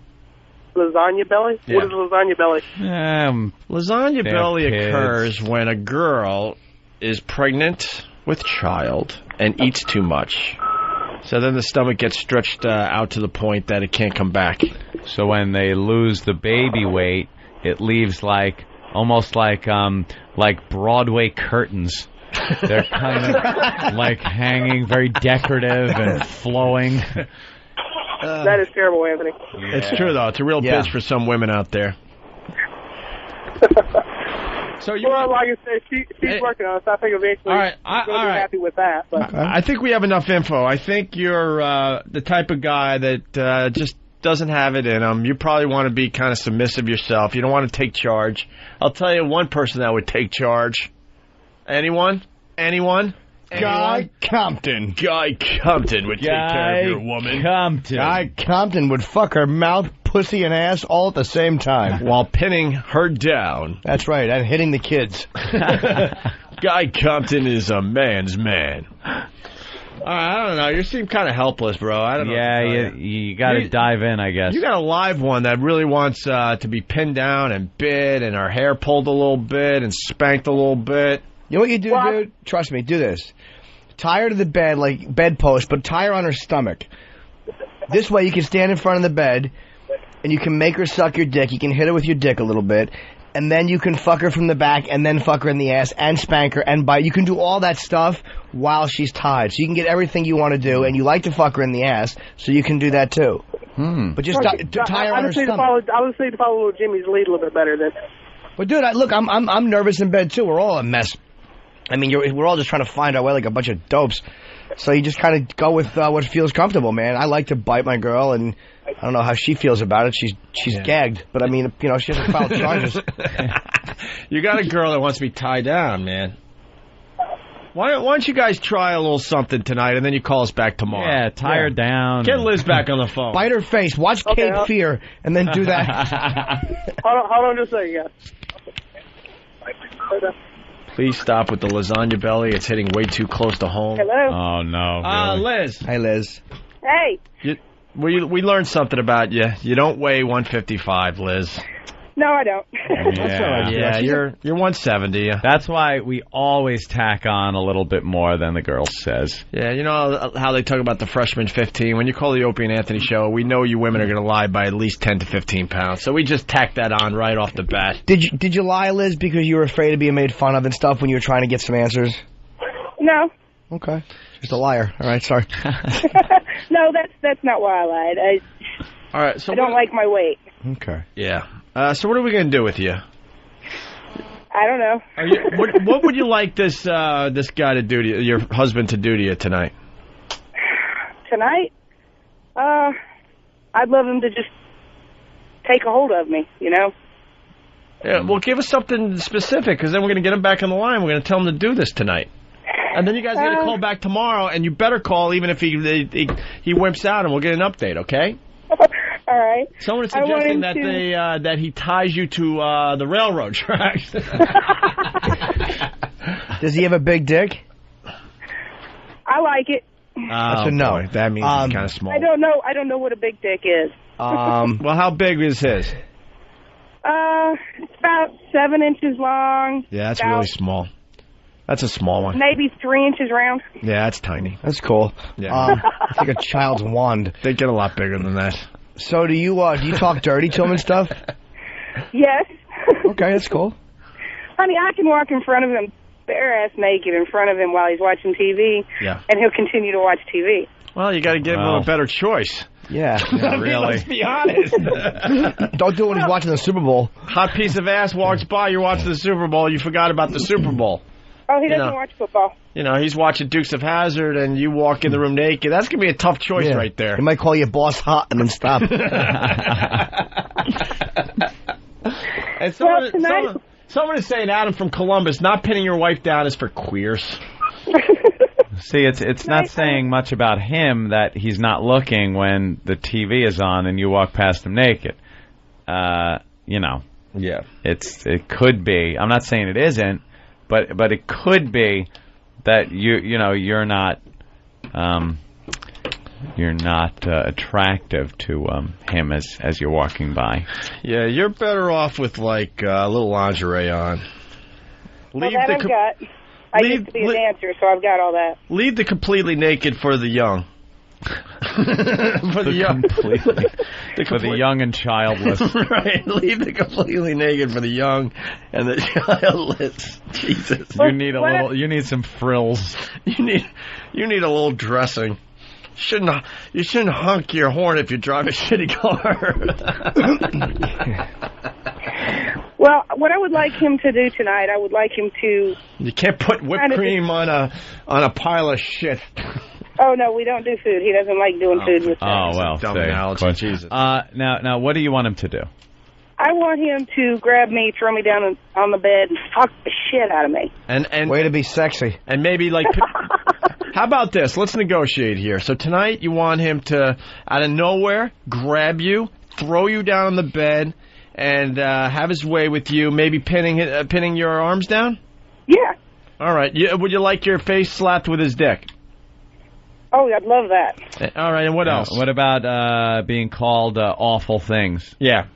Oh, I don't have a problem with that. Like we're having sex. Like a cunt, a slut, a whore. Yeah, what would you like? Things like that. Anything but cunt. I don't like cunt. Okay, a slut or whore. Like, or you're sucking his dick, he said, yes, suck it, Rosie. All right, anything but cunt, right?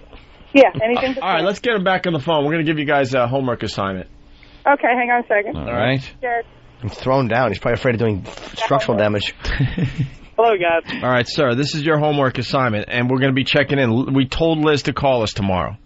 Okay. Out of nowhere, you get the kids in another room, get them to bed, do whatever you have to. Tie them up for a while, whatever it takes. Ooh, and then fuck them. and then you're gonna grab your wife, you're gonna pull her into your bedroom, and you're gonna force yourself upon her. Yeah, be forceful. Like, grab her, throw her on the bed, and pin her down is what she wants. And kind of, take her clothes off rough. Right. And while you have her pinned down, you're going to take your dick and you're going to slap her in the face a few times. Slap her in the face with your dick. All right? And then here's the part, because she requested this. Yeah. Here's the part you got to do. Right. She wants you to talk dirty to her as you're doing it, and the number one request, you got to call her a cunt. That's right. As you're slapping her with your penis across the face, you want to say something like, you like that, don't you, you cunt? Yeah. Okay? All right. I'll give you guys a call back tomorrow. And you have to, wait, the one thing that we suggested that she actually liked was if you finger her backside, you have to pull it out, and then you have to smell it and tell her what luncheon meat it reminds you of. Well, now Jimmy's joking. Luncheon meat. All right. Are you guys going to call back tomorrow? Yeah, we'll call you back Olive tomorrow. loaf. All right. And that's what it will look like. Fucking green thing on it. Get Liz back on the phone. The pimento. All right. Here she is. All right. Liz? Hello? All right, Liz, we told him what to do, and I know it's going to get a little silly after the phone call, but you tell him no, you do what Opie and Anthony told you to do, and then I want you to call the show tomorrow, okay? I will. I've got XM on the computer, so I'll listen to you guys on the computer. Okay. No, but call us tomorrow and let us know how it goes, and if it doesn't go well, I'm sure there's one of our listeners in the area that will take care of you. and make sure this Zero knows that, okay? All right. All right. I'm serious. Call back tomorrow. I will. All right. What time you want me to call back tomorrow? 5 after 9. Yeah, like quarter. That sounds good. The quarter after 9. 9:22. Yeah, 9:23, Jimmy. 9:23. Yeah. Yes. On the nose. All right, I can do that. The kids will be at school at that time. All right, cool. Yeah, a lot of people All right, saying that the husband might be, Gay? Cheating? Musical? Patrick Bonacci? All right, enough with her, but hopefully they'll call back tomorrow. All right, here's the Wii story.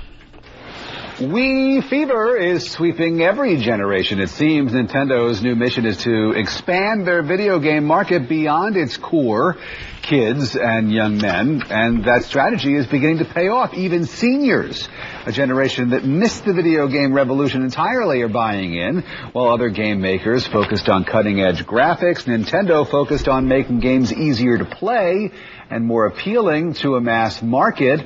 I just can't see my grandmother playing this game. Anyway, the Wii outsold both the new X360 and the PlayStation 3 in January and February. Do they have like a Wii shuffleboard? That could work, right? That my grandmother would play. That would be a big hit in Boca. It would. You know, it's a popular Wii game with the all women.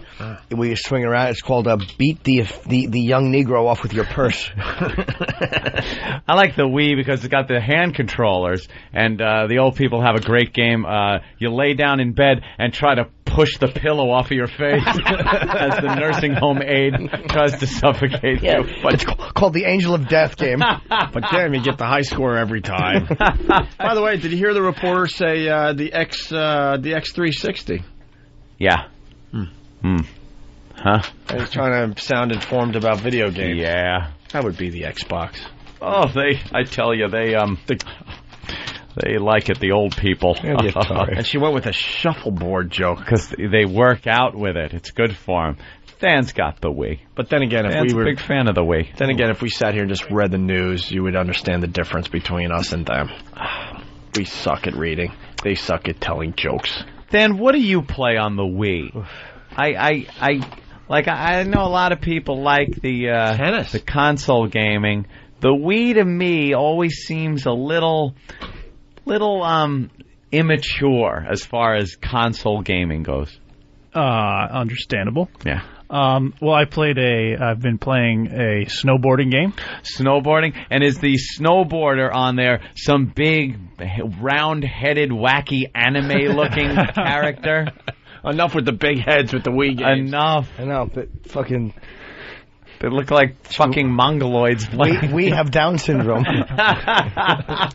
No, they're pretty normal looking. Oh, yeah? But yesterday I picked up the Godfather game for the Wii. Oh, for the Wii? Yes. Now, is this the Godfather game that's been out for a little while? Yeah, with a little bit of added content, but not... a little extra added. Now, how is that different? I've played that on my PC. Great game. I like it. Yeah, it's a lot of fun. It follows the storyline of the Godfather movies, but you're kind of a peripheral character that's around the situations that happen in the movie. So it's kind of cool. You get to see the movie as it happens, the characters from the Godfather. But like during the Luca Brasi scene where he's getting strangled, you're outside the window, like looking into the bar where he's being strangled, and then you got to kind of do things and get away from people. And the best part is when you get to be the parent who's actually carrying the grandson Frank. I want to be grandson Frank in the Godfather game. What's wrong with the Wii? Well, I want to know how that Wii uses. Do you use the hand controllers or is it the regular? Oh, it's fantastic. Now, how do you do that? You grab people and then punch them. Oh, so you could grab someone with one of the controllers, because I know you got at one point to start out, especially you got to go into some of the stores and boss the people around a little bit. You got to knock them around, but not too much, because then they get like dead. Or they get too pissed off. So you got to try to get money out of them. Usually they go, get out of here. And then you got to grab them and smack them around a little bit. Yeah. So you grab with one hand. Yeah, and then punch with the other. And you can punch with the other. Yeah. Fake punching in the air. Do you imagine in 10 or 15 years how like video games are going to seem so obsolete? Like it's going to be all this interactive hologram type shit. Well, I would hope so. Because... they said that 15 years ago, and I'm still using my mouse and keyboard. The Wii's the future. Well, the Wii is the future of faggots. Remember back at NEW, and it never took off, unfortunately, but they gave us, was it Sony? They gave us the glasses? Oh, yeah. I still have those. I used to play video games in the pitch dark. I would lay on my couch. I know the game is going to make everyone laugh, but whatever. Tomb Raider. I would play Tomb Raider, but I'd be laying on my couch, and the whole game would be... Well, you're wearing the glasses, but it feels like it's on the ceiling. Yeah. It was the coolest thing, and it was like the first generation of those glasses. Yeah, it was like the TV glasses, so you could put them on and see what appeared to be. It was like the equivalent of a 60-inch screen 10 feet away. It was amazing. But it's like a 2-inch screen burning your retinas out right against your eyeballs. So it would be the whole ceiling would be your video game. But for some reason, it never took off. I thought it was the coolest thing. The future. Well, but now they got the ways where you punch people. Yeah. You gotta look silly playing these games. Do you ever step back and go, God, this looks ridiculous? I play alone. I play alone. I've seen people playing the bowling. Done that when I've gone over to friends' houses to play poker and stuff. There's someone in the people in the other room and they're bowling, and it's like I went to the Nintendo store here in Manhattan, and I was watching someone do the golf game. That looked kind of cool because you're actually swinging. You're swinging. Controlling like a club, obviously. How accurate could it be? It seemed pretty accurate. Yeah. Well, the Nintendo made one is sort of accurate. It's for all ages, so it's pretty simplified. Of course it is. But the Tiger Woods one is apparently like you have to keep your wrist straight and stuff. Oh, really? Yeah. Yeah. So when you put the controller in your asshole, is that like... I have nothing for that. I was just commenting on how you put it up your ass. Here's what you just did. Yeah. Anthony just got so excited. You got so excited over the setup that I had nothing to finish it with. Forgot the punch. I drove off a bridge. He forgot his case. I don't see it, do you? Danny was just recommending in my ear that perhaps I could bring in my Wii one day and we could watch that would be hilarious. The fun of me playing. I would love to watch you play your Wii. Let's go to Rodney in Queens. Rodney. Hey guys, what's going on? Hey. What's up, Rodney? I played the Tiger Woods on the Wii, and it's pretty badass. He's right. If you do your wrist one way or another, you'll slice it or hook it.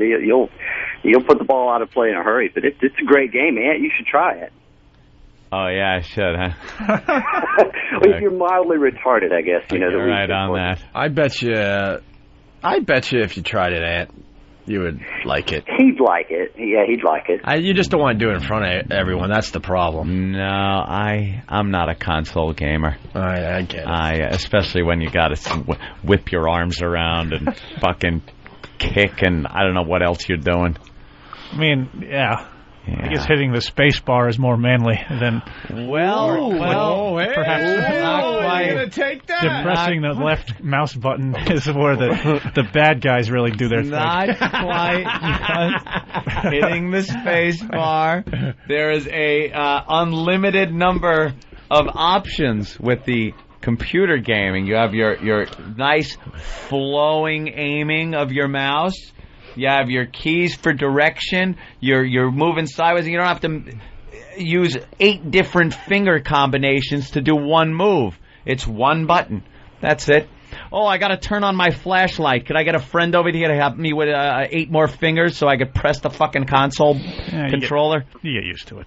All right. No, you don't. Let's go to with the Wii. There's so few buttons, you don't have to worry about. Of course, but buttons. Let's go to Scott in Iowa. Tense in here. Scott, easy boys. Hey, how going at each other. Hey.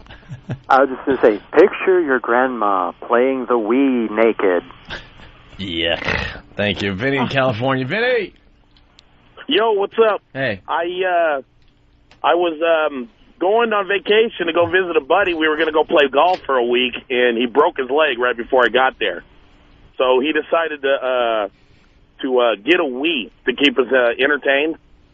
The thing is, it's not even accurate. We had a little ADD kid or whatever you call him, and the kid is literally running out of the house while he's bowling, and the ball's dropping and he's hitting strikes. The kid was amazing. He bowled like 250, and he never even pointed it at the screen. It's not accurate.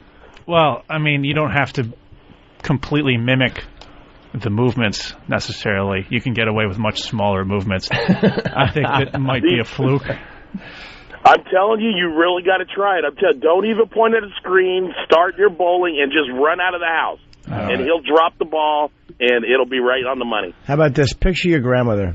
Hey. Picture your grandmother jerking you off with her liver spot hands and that grandma smell, and when you come, it bubbles over into her hand. Then picture looking at her hand as she takes your load and wipes it across your own mouth and scolds you. Oh, my God. And the charm bracelet jingle under your chin as your own fucking bleachy load is wiped on your mouth. Hey, all right, hold on. Let's say hi to T-Bone. T-Bone, what's up? T-Bone. T-Bone. Hey, man. T-Bone. What's up? All right, we lost him. Enough about the Wii. I know we could go all day talking about the Wii. Hot topic. The Wii, video gaming. Topic, all right. Certainly is. You want to take a break or you want to continue? I say break. Always a break. This local tavern appears to be quite festive. It's a friendly bunch in here. Seems to be mustache night. Perhaps I'll belly up to the old bar and request a libation.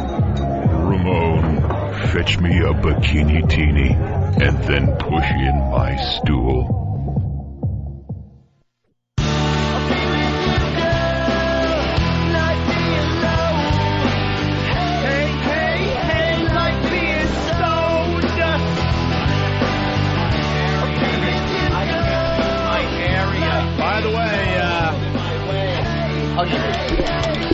A lot of people have looked at that hot tub video by now. Yes.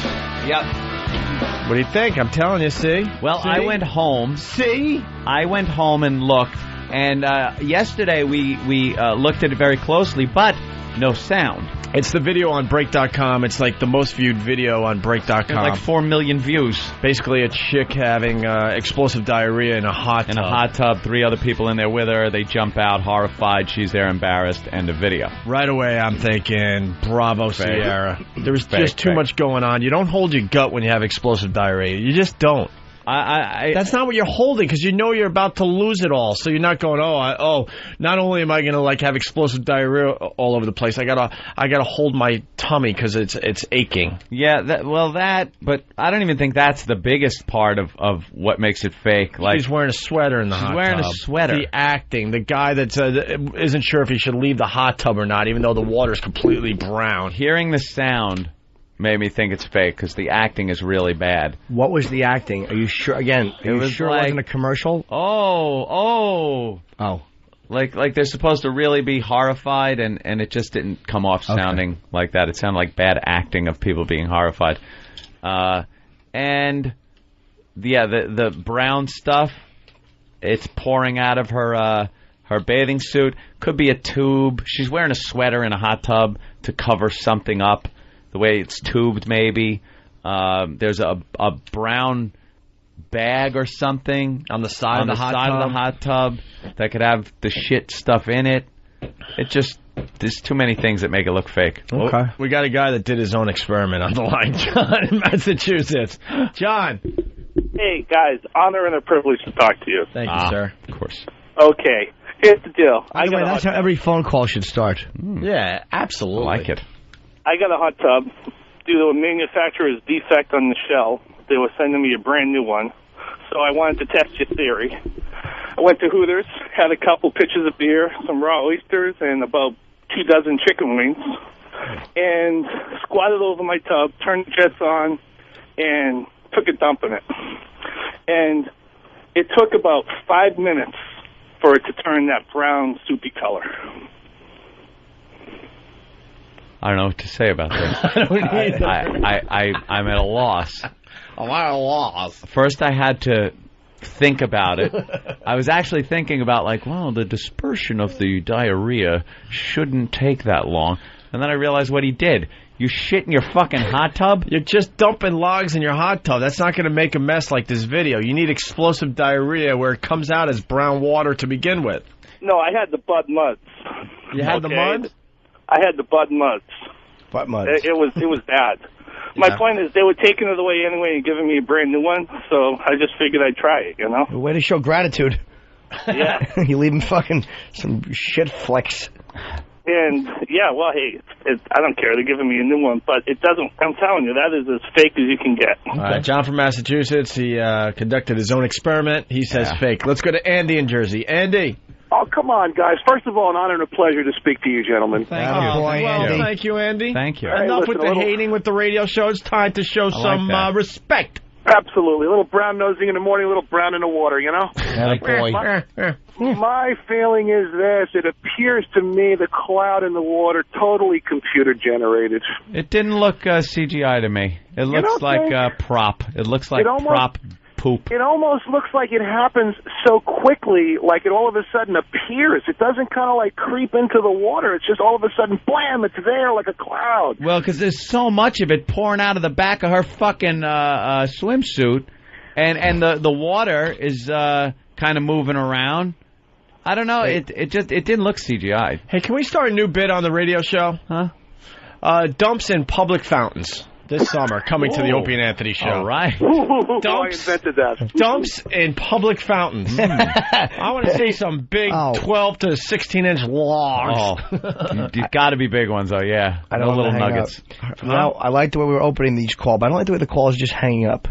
I don't like the way they're stealing our time and hang up. How about this at the end of a call, after they do the call? Gentlemen, thanks a million for the time. Thanks a million. Something like that. All right, well, they're still trying to decide if it's fake. Coke Logic, he has some info on this? Coke Logic. Hey, boys. You're having a hell of a show today, by the way. Oh, thank you very much. The listeners end up having their own show through our show, and Coke Logic is having a hell of a show today. Honor and a privilege to talk to you, Coke Logic. I love your show on the Opie and Anthony show. Ah, yeah. I share it with Redding and Dog Shit Sniffer. There you go, yes. Well, and don't forget Steve S. from Bayshore. Yes. Oh, yes. Just some of the regulars. All right, go ahead, Coke Logic. So the guy that runs Break.com, I can't remember if his name was Jeremy or not, but when you guys had him on in an interview, he said that he had actually gotten that video before it was released to the rest of the Internet, that it was a fake, so he didn't post it. The next day, everyone else had it up. He actually decided to post it on break.com simply because it was #1 everywhere else. Yeah, okay. It was huge. The thing was fake. Pull the tape. Okay. All right. It was a pleasure talking to you guys, and thanks a million. All right. Thank you, Mr. Logic. All right. Cool. And thank you. All right, fuck off. Here's the audio. So this is the audio of that video. Listen how bad this sounds. Is this going to take long? Or is it going to take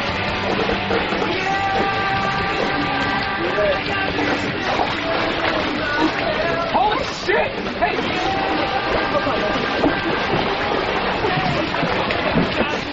And they're like laughing, and his holy shit was so over the top. It's awful. It was really You wouldn't bad. say. You would be like, what would you say? You'd be like, what the fuck? Or be like, what did you do? You wouldn't be like, holy shit. I'd be horrified, like, what did you just do? Are you shitting in the tub? What the fudge? Yeah, what the fudge? Hey, you. The Jews run the banks.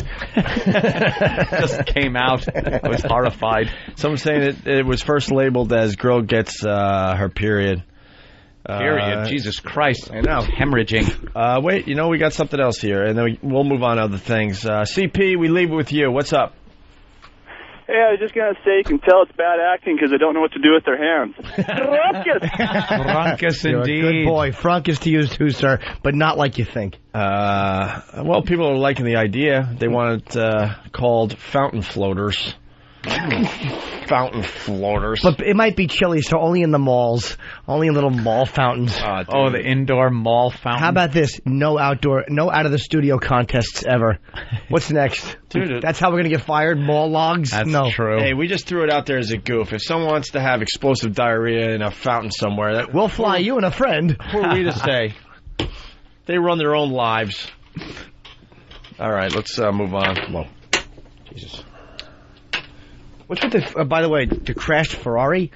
They're showing on every chat. That was, who's Ferrari? Eddie Griffin, the comedian. Yeah. But was it his Ferrari? Yeah. No. It's some kind of celebrity race that's going on.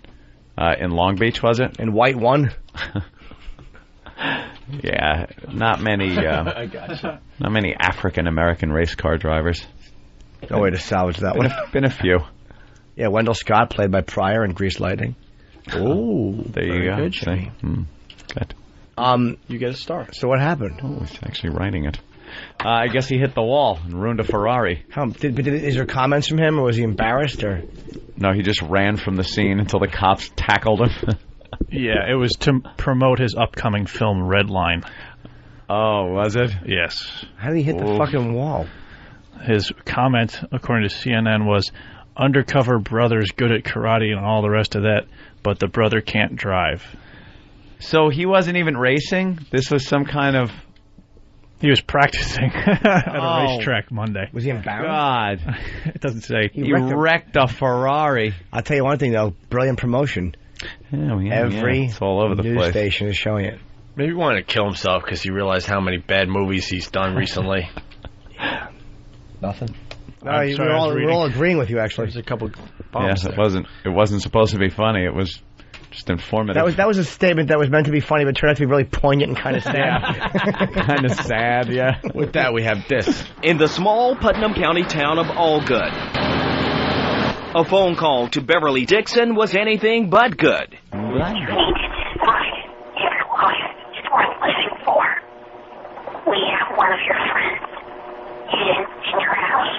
Mrs. Dixon was in a funeral procession when she checked that voice message, and what she heard was much more than she could handle. She was rushed to the hospital suffering from a stroke. And there is a toxic gas that will be flowing through. In 10 minutes, it will kill you. In half a minute, so you decide. It's your game. Do you want to live or die? What? She's doing okay. She's still nervous. But she's going back to work. Two 13-year-old girls from Winchester confessed to making the call in the early morning hours of March 3rd. Beverly Dixon's husband says the girls carefully chose their words. They were quite similar to the rated-R movie Saw. Allgood Police Chief says he hopes this will be a wake-up call to those who are thinking about making harassing phone calls, prank or not. So they made a prank call, to an old lady, and she had a stroke? Yeah, she got all freaked out. Oh, look at the fucking beating this guy is giving this old woman in the convenience store. Yeah. Is it the same as we always think it is? Like the other guy beating up the old lady? I think so. Here's the video. Now, what did he do? Crashing. He lost it and hit the wall. What an idiot. Oh, my God, that's an expensive car. Yeah, they said like $1.5 million rare Ferrari. Yeah. Oh, you idiot. I don't think they were looking for $1.5 million worth of advertisement for the movie. Wait a minute. Oh. Was that? But the brother can't drive. Was that a... it won't matter, but was that like a black assailant beating up an old white lady? I don't know. They went to this video. I don't know. Yeah, they kind of got off of that real quick. I don't know. We'll have to see it again. Not that it matters in the criminal thing, but it's just I'd be interested to see if they report it once again without the racial angle like they would the other way. Kind of looked like it. Danny knows what that prank call is all about. Danny? Danny? We go to you. It was two 13-year-old girls, and they left a message for this old lady saying that they had kidnapped one of her friends and put them in her house, and they were going to release toxic gas that was going to kill her. Oh, that's great. It was almost word for word from the first Saw movie. Oh, okay. And she dumb kid. Yeah, and apparently the old lady she freaked out to the point where she actually had a stroke. Oh my God. I laughed. All right, we're getting thank you, Danny. We're getting close to the line of the day. Something's going on today. We have a new boss over at Free FM. Our old boss Dan Mason's coming back to run the place. Southern guy, we used to call him back at the NEW days. And the guy that brought us back to regular radio, who's a huge supporter of the show, Joel Hollander, got fired. He's stepping down. I think he's tendering his resignation, as they call it. Or he quit. Yeah. He needs to see us immediately. He wants to see us today. Yeah. Even though he doesn't have the job anymore. So why would we even go over there and humor him with our presence? Because he has been nothing but an angel to us. I wants to give you a bill for a dinner we took you to. No kidding. You guys forgot to chip in. Start the speculation, but we are heading over there in about 15 minutes for what we don't know. Maybe he just fires us as a goof because he can. Wouldn't that be something? His last. I think today is his last day officially. I don't know. The last thing he does is boot us out the door. But before we get line of the day done and get out of here, Frank, you got to help us out from Elkins Park, PA. News story from today. Pullman, Washington. We got to find out if this is real. A man was charged with theft and burglary after police said they found 93 pounds of what? Of what? Theft and burglary. 93 pounds of what? Turtle claws. 93 pounds of turtle claws. No. Wait, let me guess. At his home. And they charged with theft and burglary. 93 pounds of what? Headphone cords.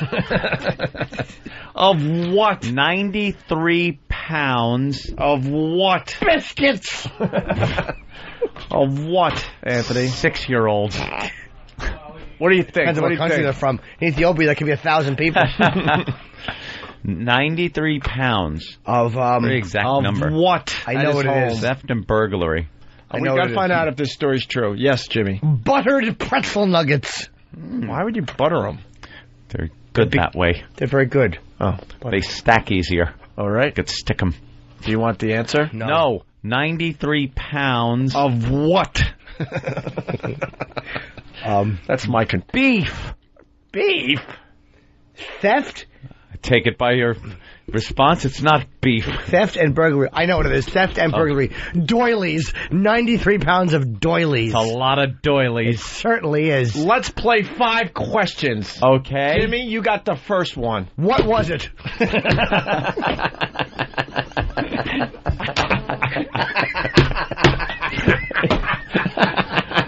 Why didn't anyone ever take that tack? I don't know. That's a brilliant way to play that game. You can get back to the drinking. Enough of the dumb party games in living rooms. 5 questions. Yeah. 93 pounds of something charged with theft or burglary. Yeah. Is it sold in soul food restaurants? Ew. I'm not going to acknowledge your question. I thought it was 93 pounds of capers. Of what? Is it See, Ant can't help himself. Organic. He likes to figure shit out. No. 4 questions to go. Is it... And it's not 93 pounds of frozen cum, Fred. Is Not it frozen? Is it legal or illegal? Legal. Oh. 3 to go. Okay. Is it rigid or pliable? Stiff, or can you move it around? Oh, thank you.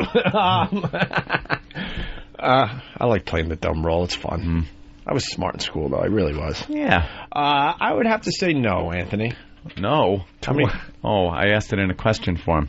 Which is it? Stiff So or rigid? it's a yes or no thing. Is it? Oh, I see. Is it pliable? I'll say that. You can move it around? Yeah, it can be moved and I guess. Okay. I know it. I think I read the story. Wow. 93 pounds of cancer wigs.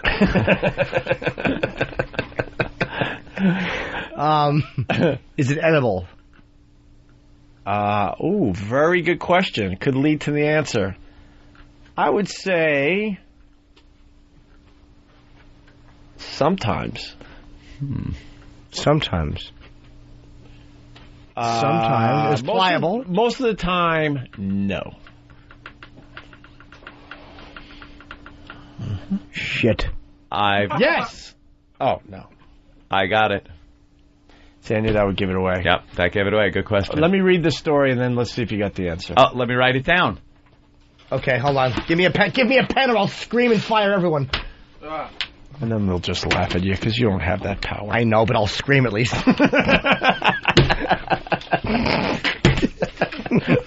What a dick. Here's my answer. I have mine. All right. All right. We have a news reporter saying this is a real story. Did we find the story? Yeah, it's on. Yeah. Oh, can you find my answer? Mine's on the back here. All right. Mine's on the back. I will randomly see whose answer is who. I can't say this. No, Jimmy, not nigger toes. Why make me say that, you creep? Fuck, Ant's too good, man. Oh, did I get it? He was arrested. What was it? Burglary and theft. And theft. 93 pounds of panties and bras. Panties. Oh, and bras? I just thought it was panties. No, that was good. I didn't say it was 2 things, so that's very good. Oh. Anthony? Yes. What do I win? Do I win a prize from the prize closet? You win 2.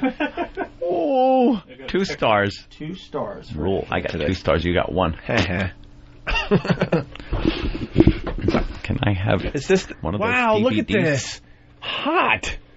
Oh, shit. All colors, all sizes, Yeah. all shapes. You know how they lay out the evidence like they do on drug raids? Guns and drugs, yeah. They're just doing it with the panties. panties. And there's just like, look at this is all filled with panties. God, They're just giving you a sample.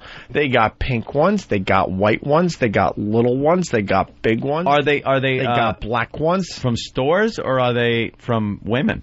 Well, do we have the actual news story? Yep, right here. They're edible panties. Here we go. Oh. Mm-hmm. They're saying nearly 100 pounds of women's underwear. Pullman police arrested 24-year-old Garth Flattery on 12 charges of second-degree felony burglary and 1 felony charge of first-degree theft after a search of Flattery's home and vehicle reaped nearly 100 pounds of evidence in the form of women's underwear.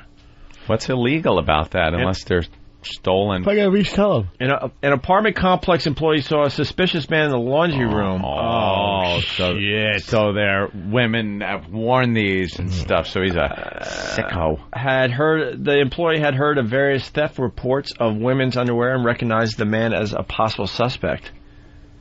Pictures of seized evidence. Shortly afterwards, the employee received... I didn't know that wasn't part of the story. Shortly afterward, the employee received a complaint from a female resident at a nearby apartment complex. Why are they called apartments when they're... stating that her underwear has been stolen from her laundry. Oh, How do you drive on a... Police estimate as many as 1,500 pairs of panties have been collected, costing as much as $2,200. Police had received a dozen complaints from 5 apartment complexes. He was sniffing them, getting them while they're dirty, just smelling the ass out of them. Or convictions. All right. Different flavors. There you go. All right, why don't we do the line of the day and get the hell out of here? Line of the day. Go to our meeting. This was a great story we didn't get to today. Which one? We found the first gay frat house. Oh, let's talk about that tomorrow. I thought of that. They have to be gay. I'll give you the headline. Masturbating trespasser booted from frat. So you're part of a fraternity. You're in a frat house. A lot of drinking, a lot of partying, a lot of fun happens in a frat house. All of a sudden, someone comes in and is masturbating. What do you... Who the fuck farted? That was Jimmy got scared. What? It's line of the daytime. I always get nervous. What a dick. Wait. Oh, my God. I know. That Febreze is killing me. No. Holy shit, It's Jimmy. really Oh, my bad. God. It's a woman. Dude, and there's also... Yeah, you just gave away the punchline. Oh. It's all right. I thought we were... Like we're setting the world on fire with this story. I understand. Well, no. But that's why I'm saying they got to be gay. There's a frat house. A girl comes in. She starts masturbating. She trespasses. So she just walks in, sits down, and she's petting the poodle, as it's been described back in the day. And they boot her out of the frat house. They called the cops. What fuck? You're right. What faggerinos. You know why? I didn't mean to blow the punchline. There is a story which was in the paper today about a gay and bisexual fraternity at NYU, and that's what I thought you were doing. It's for real. It's like it's for those students to feel. I wonder their hazing is. It's like lick a girl's tit without throwing up. No, probably pick up marshmallows with your asshole. Yeah, drop them on a little model of the other fraternity. On the frat house of the straight frat. Right. All right, enough. But, they called the cops. She walked out of the front door wearing only a thigh-length black coat after a fraternity member called the police. When police arrived minutes later, the woman had already left. This is a hazing. So there has to be a sorority, and she did something, and this was her punishment, to go into the frat house and masturbate, because she set it all up nice with the long black coat and everything. Yeah. But these faggots couldn't handle it and called the cops on her. Maybe she was a pig. Yeah, maybe they were afraid of getting rape charges thrown at them. That's another thing, yeah. Go, get her out of here. And then this line, fraternity members said they will throw out 2 couches in the living room because of the incident.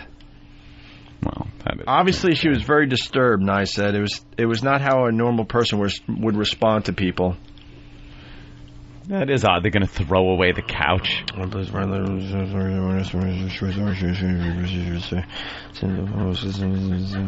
She must have been a slob. You can't read like that on the radio.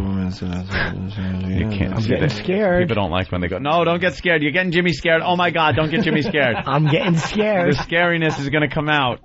Don't be scared, Jimmy. Courage. It's okay. I need some courage. I was just to see if there was anything else to say. Don't let him build up courage, because courage pushes out the scared. Jimmy, and could you... scared stinks like dead animal. What was that guy's name again? Who, Guy? Guy Compton? Oh, Guy Compton. Yeah, read this as Guy Compton. All right. Line of the Day is brought to you by BowDogFight.com. Tune into Ion TV Tuesdays and Saturdays for episodes of Bowdog Fights. For all the mixed martial arts action you could want, Guy Compton says, check out BowDogFight.com, you shitbag. This is the runner-up line of the day. She had some drug called immunoglobulins, I don't know, for longevity, Demerol, potent pain relief, Dalmane, another sleeping aid, and then, like Jimmy said, nicotine gum. And the hot beef injections. So never afraid to crash myself. That should have got something. I wasn't listening because I was too busy reading. Oh, that should have got something. It was Come hacky. on. I don't think so. It was a little hacky. I just like it, the nothingness after it. I was too busy trying to concentrate so I could read good. I could read good. I was just commenting the other day on how I don't even mind bombing when I could look over and see the joy on Jimmy's face. Yeah, of course. It's a look that just is utter euphoria on Jimmy's face. Well, it's not often you swing and miss like that, and it's like there's nothing that makes comedians laugh hard. Yeah. To me, it's just a funny thing. Yeah. Obviously, I've been there so many times. There's a look that comes over your face. It's this smile, but there's also your eyes are saying, "All right, you fucking bomb. This is," and you're enjoying it so much that it makes me laugh my ass off. Yeah, it's funny, man. It really is. It's such a thing that people are scared of it. It's such a There is something funny about it, when your friend fucking just goes through the fences and the ball dribbles behind home plate. Listen. Spin around and fall down. Dude, watching fucking Voss bomb on stage for 45 minutes in Connecticut when I was starting out, it's one of my fondest memories. He was trying to be edgy, smoking guy, and he had maybe a 1 for 40 minutes. Oof. Maybe a 1. But that's a long time ago. He's very funny now. He's great, but it was, Hey, are people buying the tickets for the O&A Traveling Virus Comedy Tour at the Hard Rock Hotel and Casino? I do not know. Las Vegas, April 14th? I should find out and get a ticket count. You got 9 comedians. I think the tickets are going very well. It will sell out. Oh, yeah. But I think we still got a little work to do. It's just, there's expensive tickets. And it's harder for people because in Vegas, because people are like, all right, well, do we go to Vegas? You have to get a hotel room, 2 people. In Vegas is actually a tough place. People buy week of in Vegas. And I think they're already there. I think also we're doing a press conference by the pool, and I'm hoping all the pests show up for the press conference. I hope so, too. Because then at the press conference, we're going to announce the rest of the dates and all your comedians. It's going to be a very exciting summer. We're doing, I think, 10 dates this summer. Jesus Christ! So, none of them, all of them are in markets that we're not in, which is going to be fun. Yeah, going to be a challenge. We're doing New Mexico. We're doing something in Katy, Texas. We're in Albuquerque. All info on opieandanthony.com. We are. Yeah. And the regular radio stations, they're doing flyaway, so these tickets are going to start selling because they're going to really start promoting, I think, next week or this week or whatever. Hey, did we get taken off the air in Maine? In Maine? We didn't lose any stations, did we? I don't think so. Okay. I think we were being simulcast on 2 stations, like overlapping. We lost Columbus. Did we? Yeah, that's too bad because back in the day we did pretty good there. Why did we lose them? They went hip-hop or gospel. Oh, they did something weird. And then rumor has it we're going to be live in Chicago. They're moving us around a little bit. But that means we lose a prime time hour. Okay. As far as regular radio goes. That's a rumor. I probably shouldn't have said it. It's a rumor. Well, but I figured I'd cover it up by saying it's a rumor. It's a rumor. I'm smart. They want Chicago Interactive. And when you lose something to a fucking format flip. Yeah. We got to get New Orleans back. And Seattle. I'm going to Seattle. God damn it. Are you? I won't be ignored, Dan. All right, we got to do line of day because we got to meet with the our old boss that got fired. Tell him I said goodbye. He was a nice fella. I'm going to say Jimmy says good riddance. No, I liked him. I liked him. We'll help you pack your box. Here's your hat. What's your hurry? Bodogfight.com. Here's the line of the day. Here comes the line of the day. Line of the day.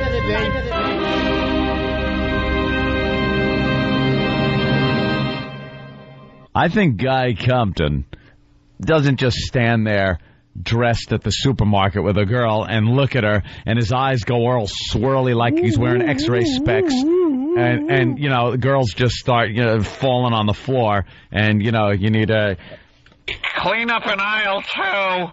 It's a mess over here. People are slipping. Looks like someone spilled cod oil.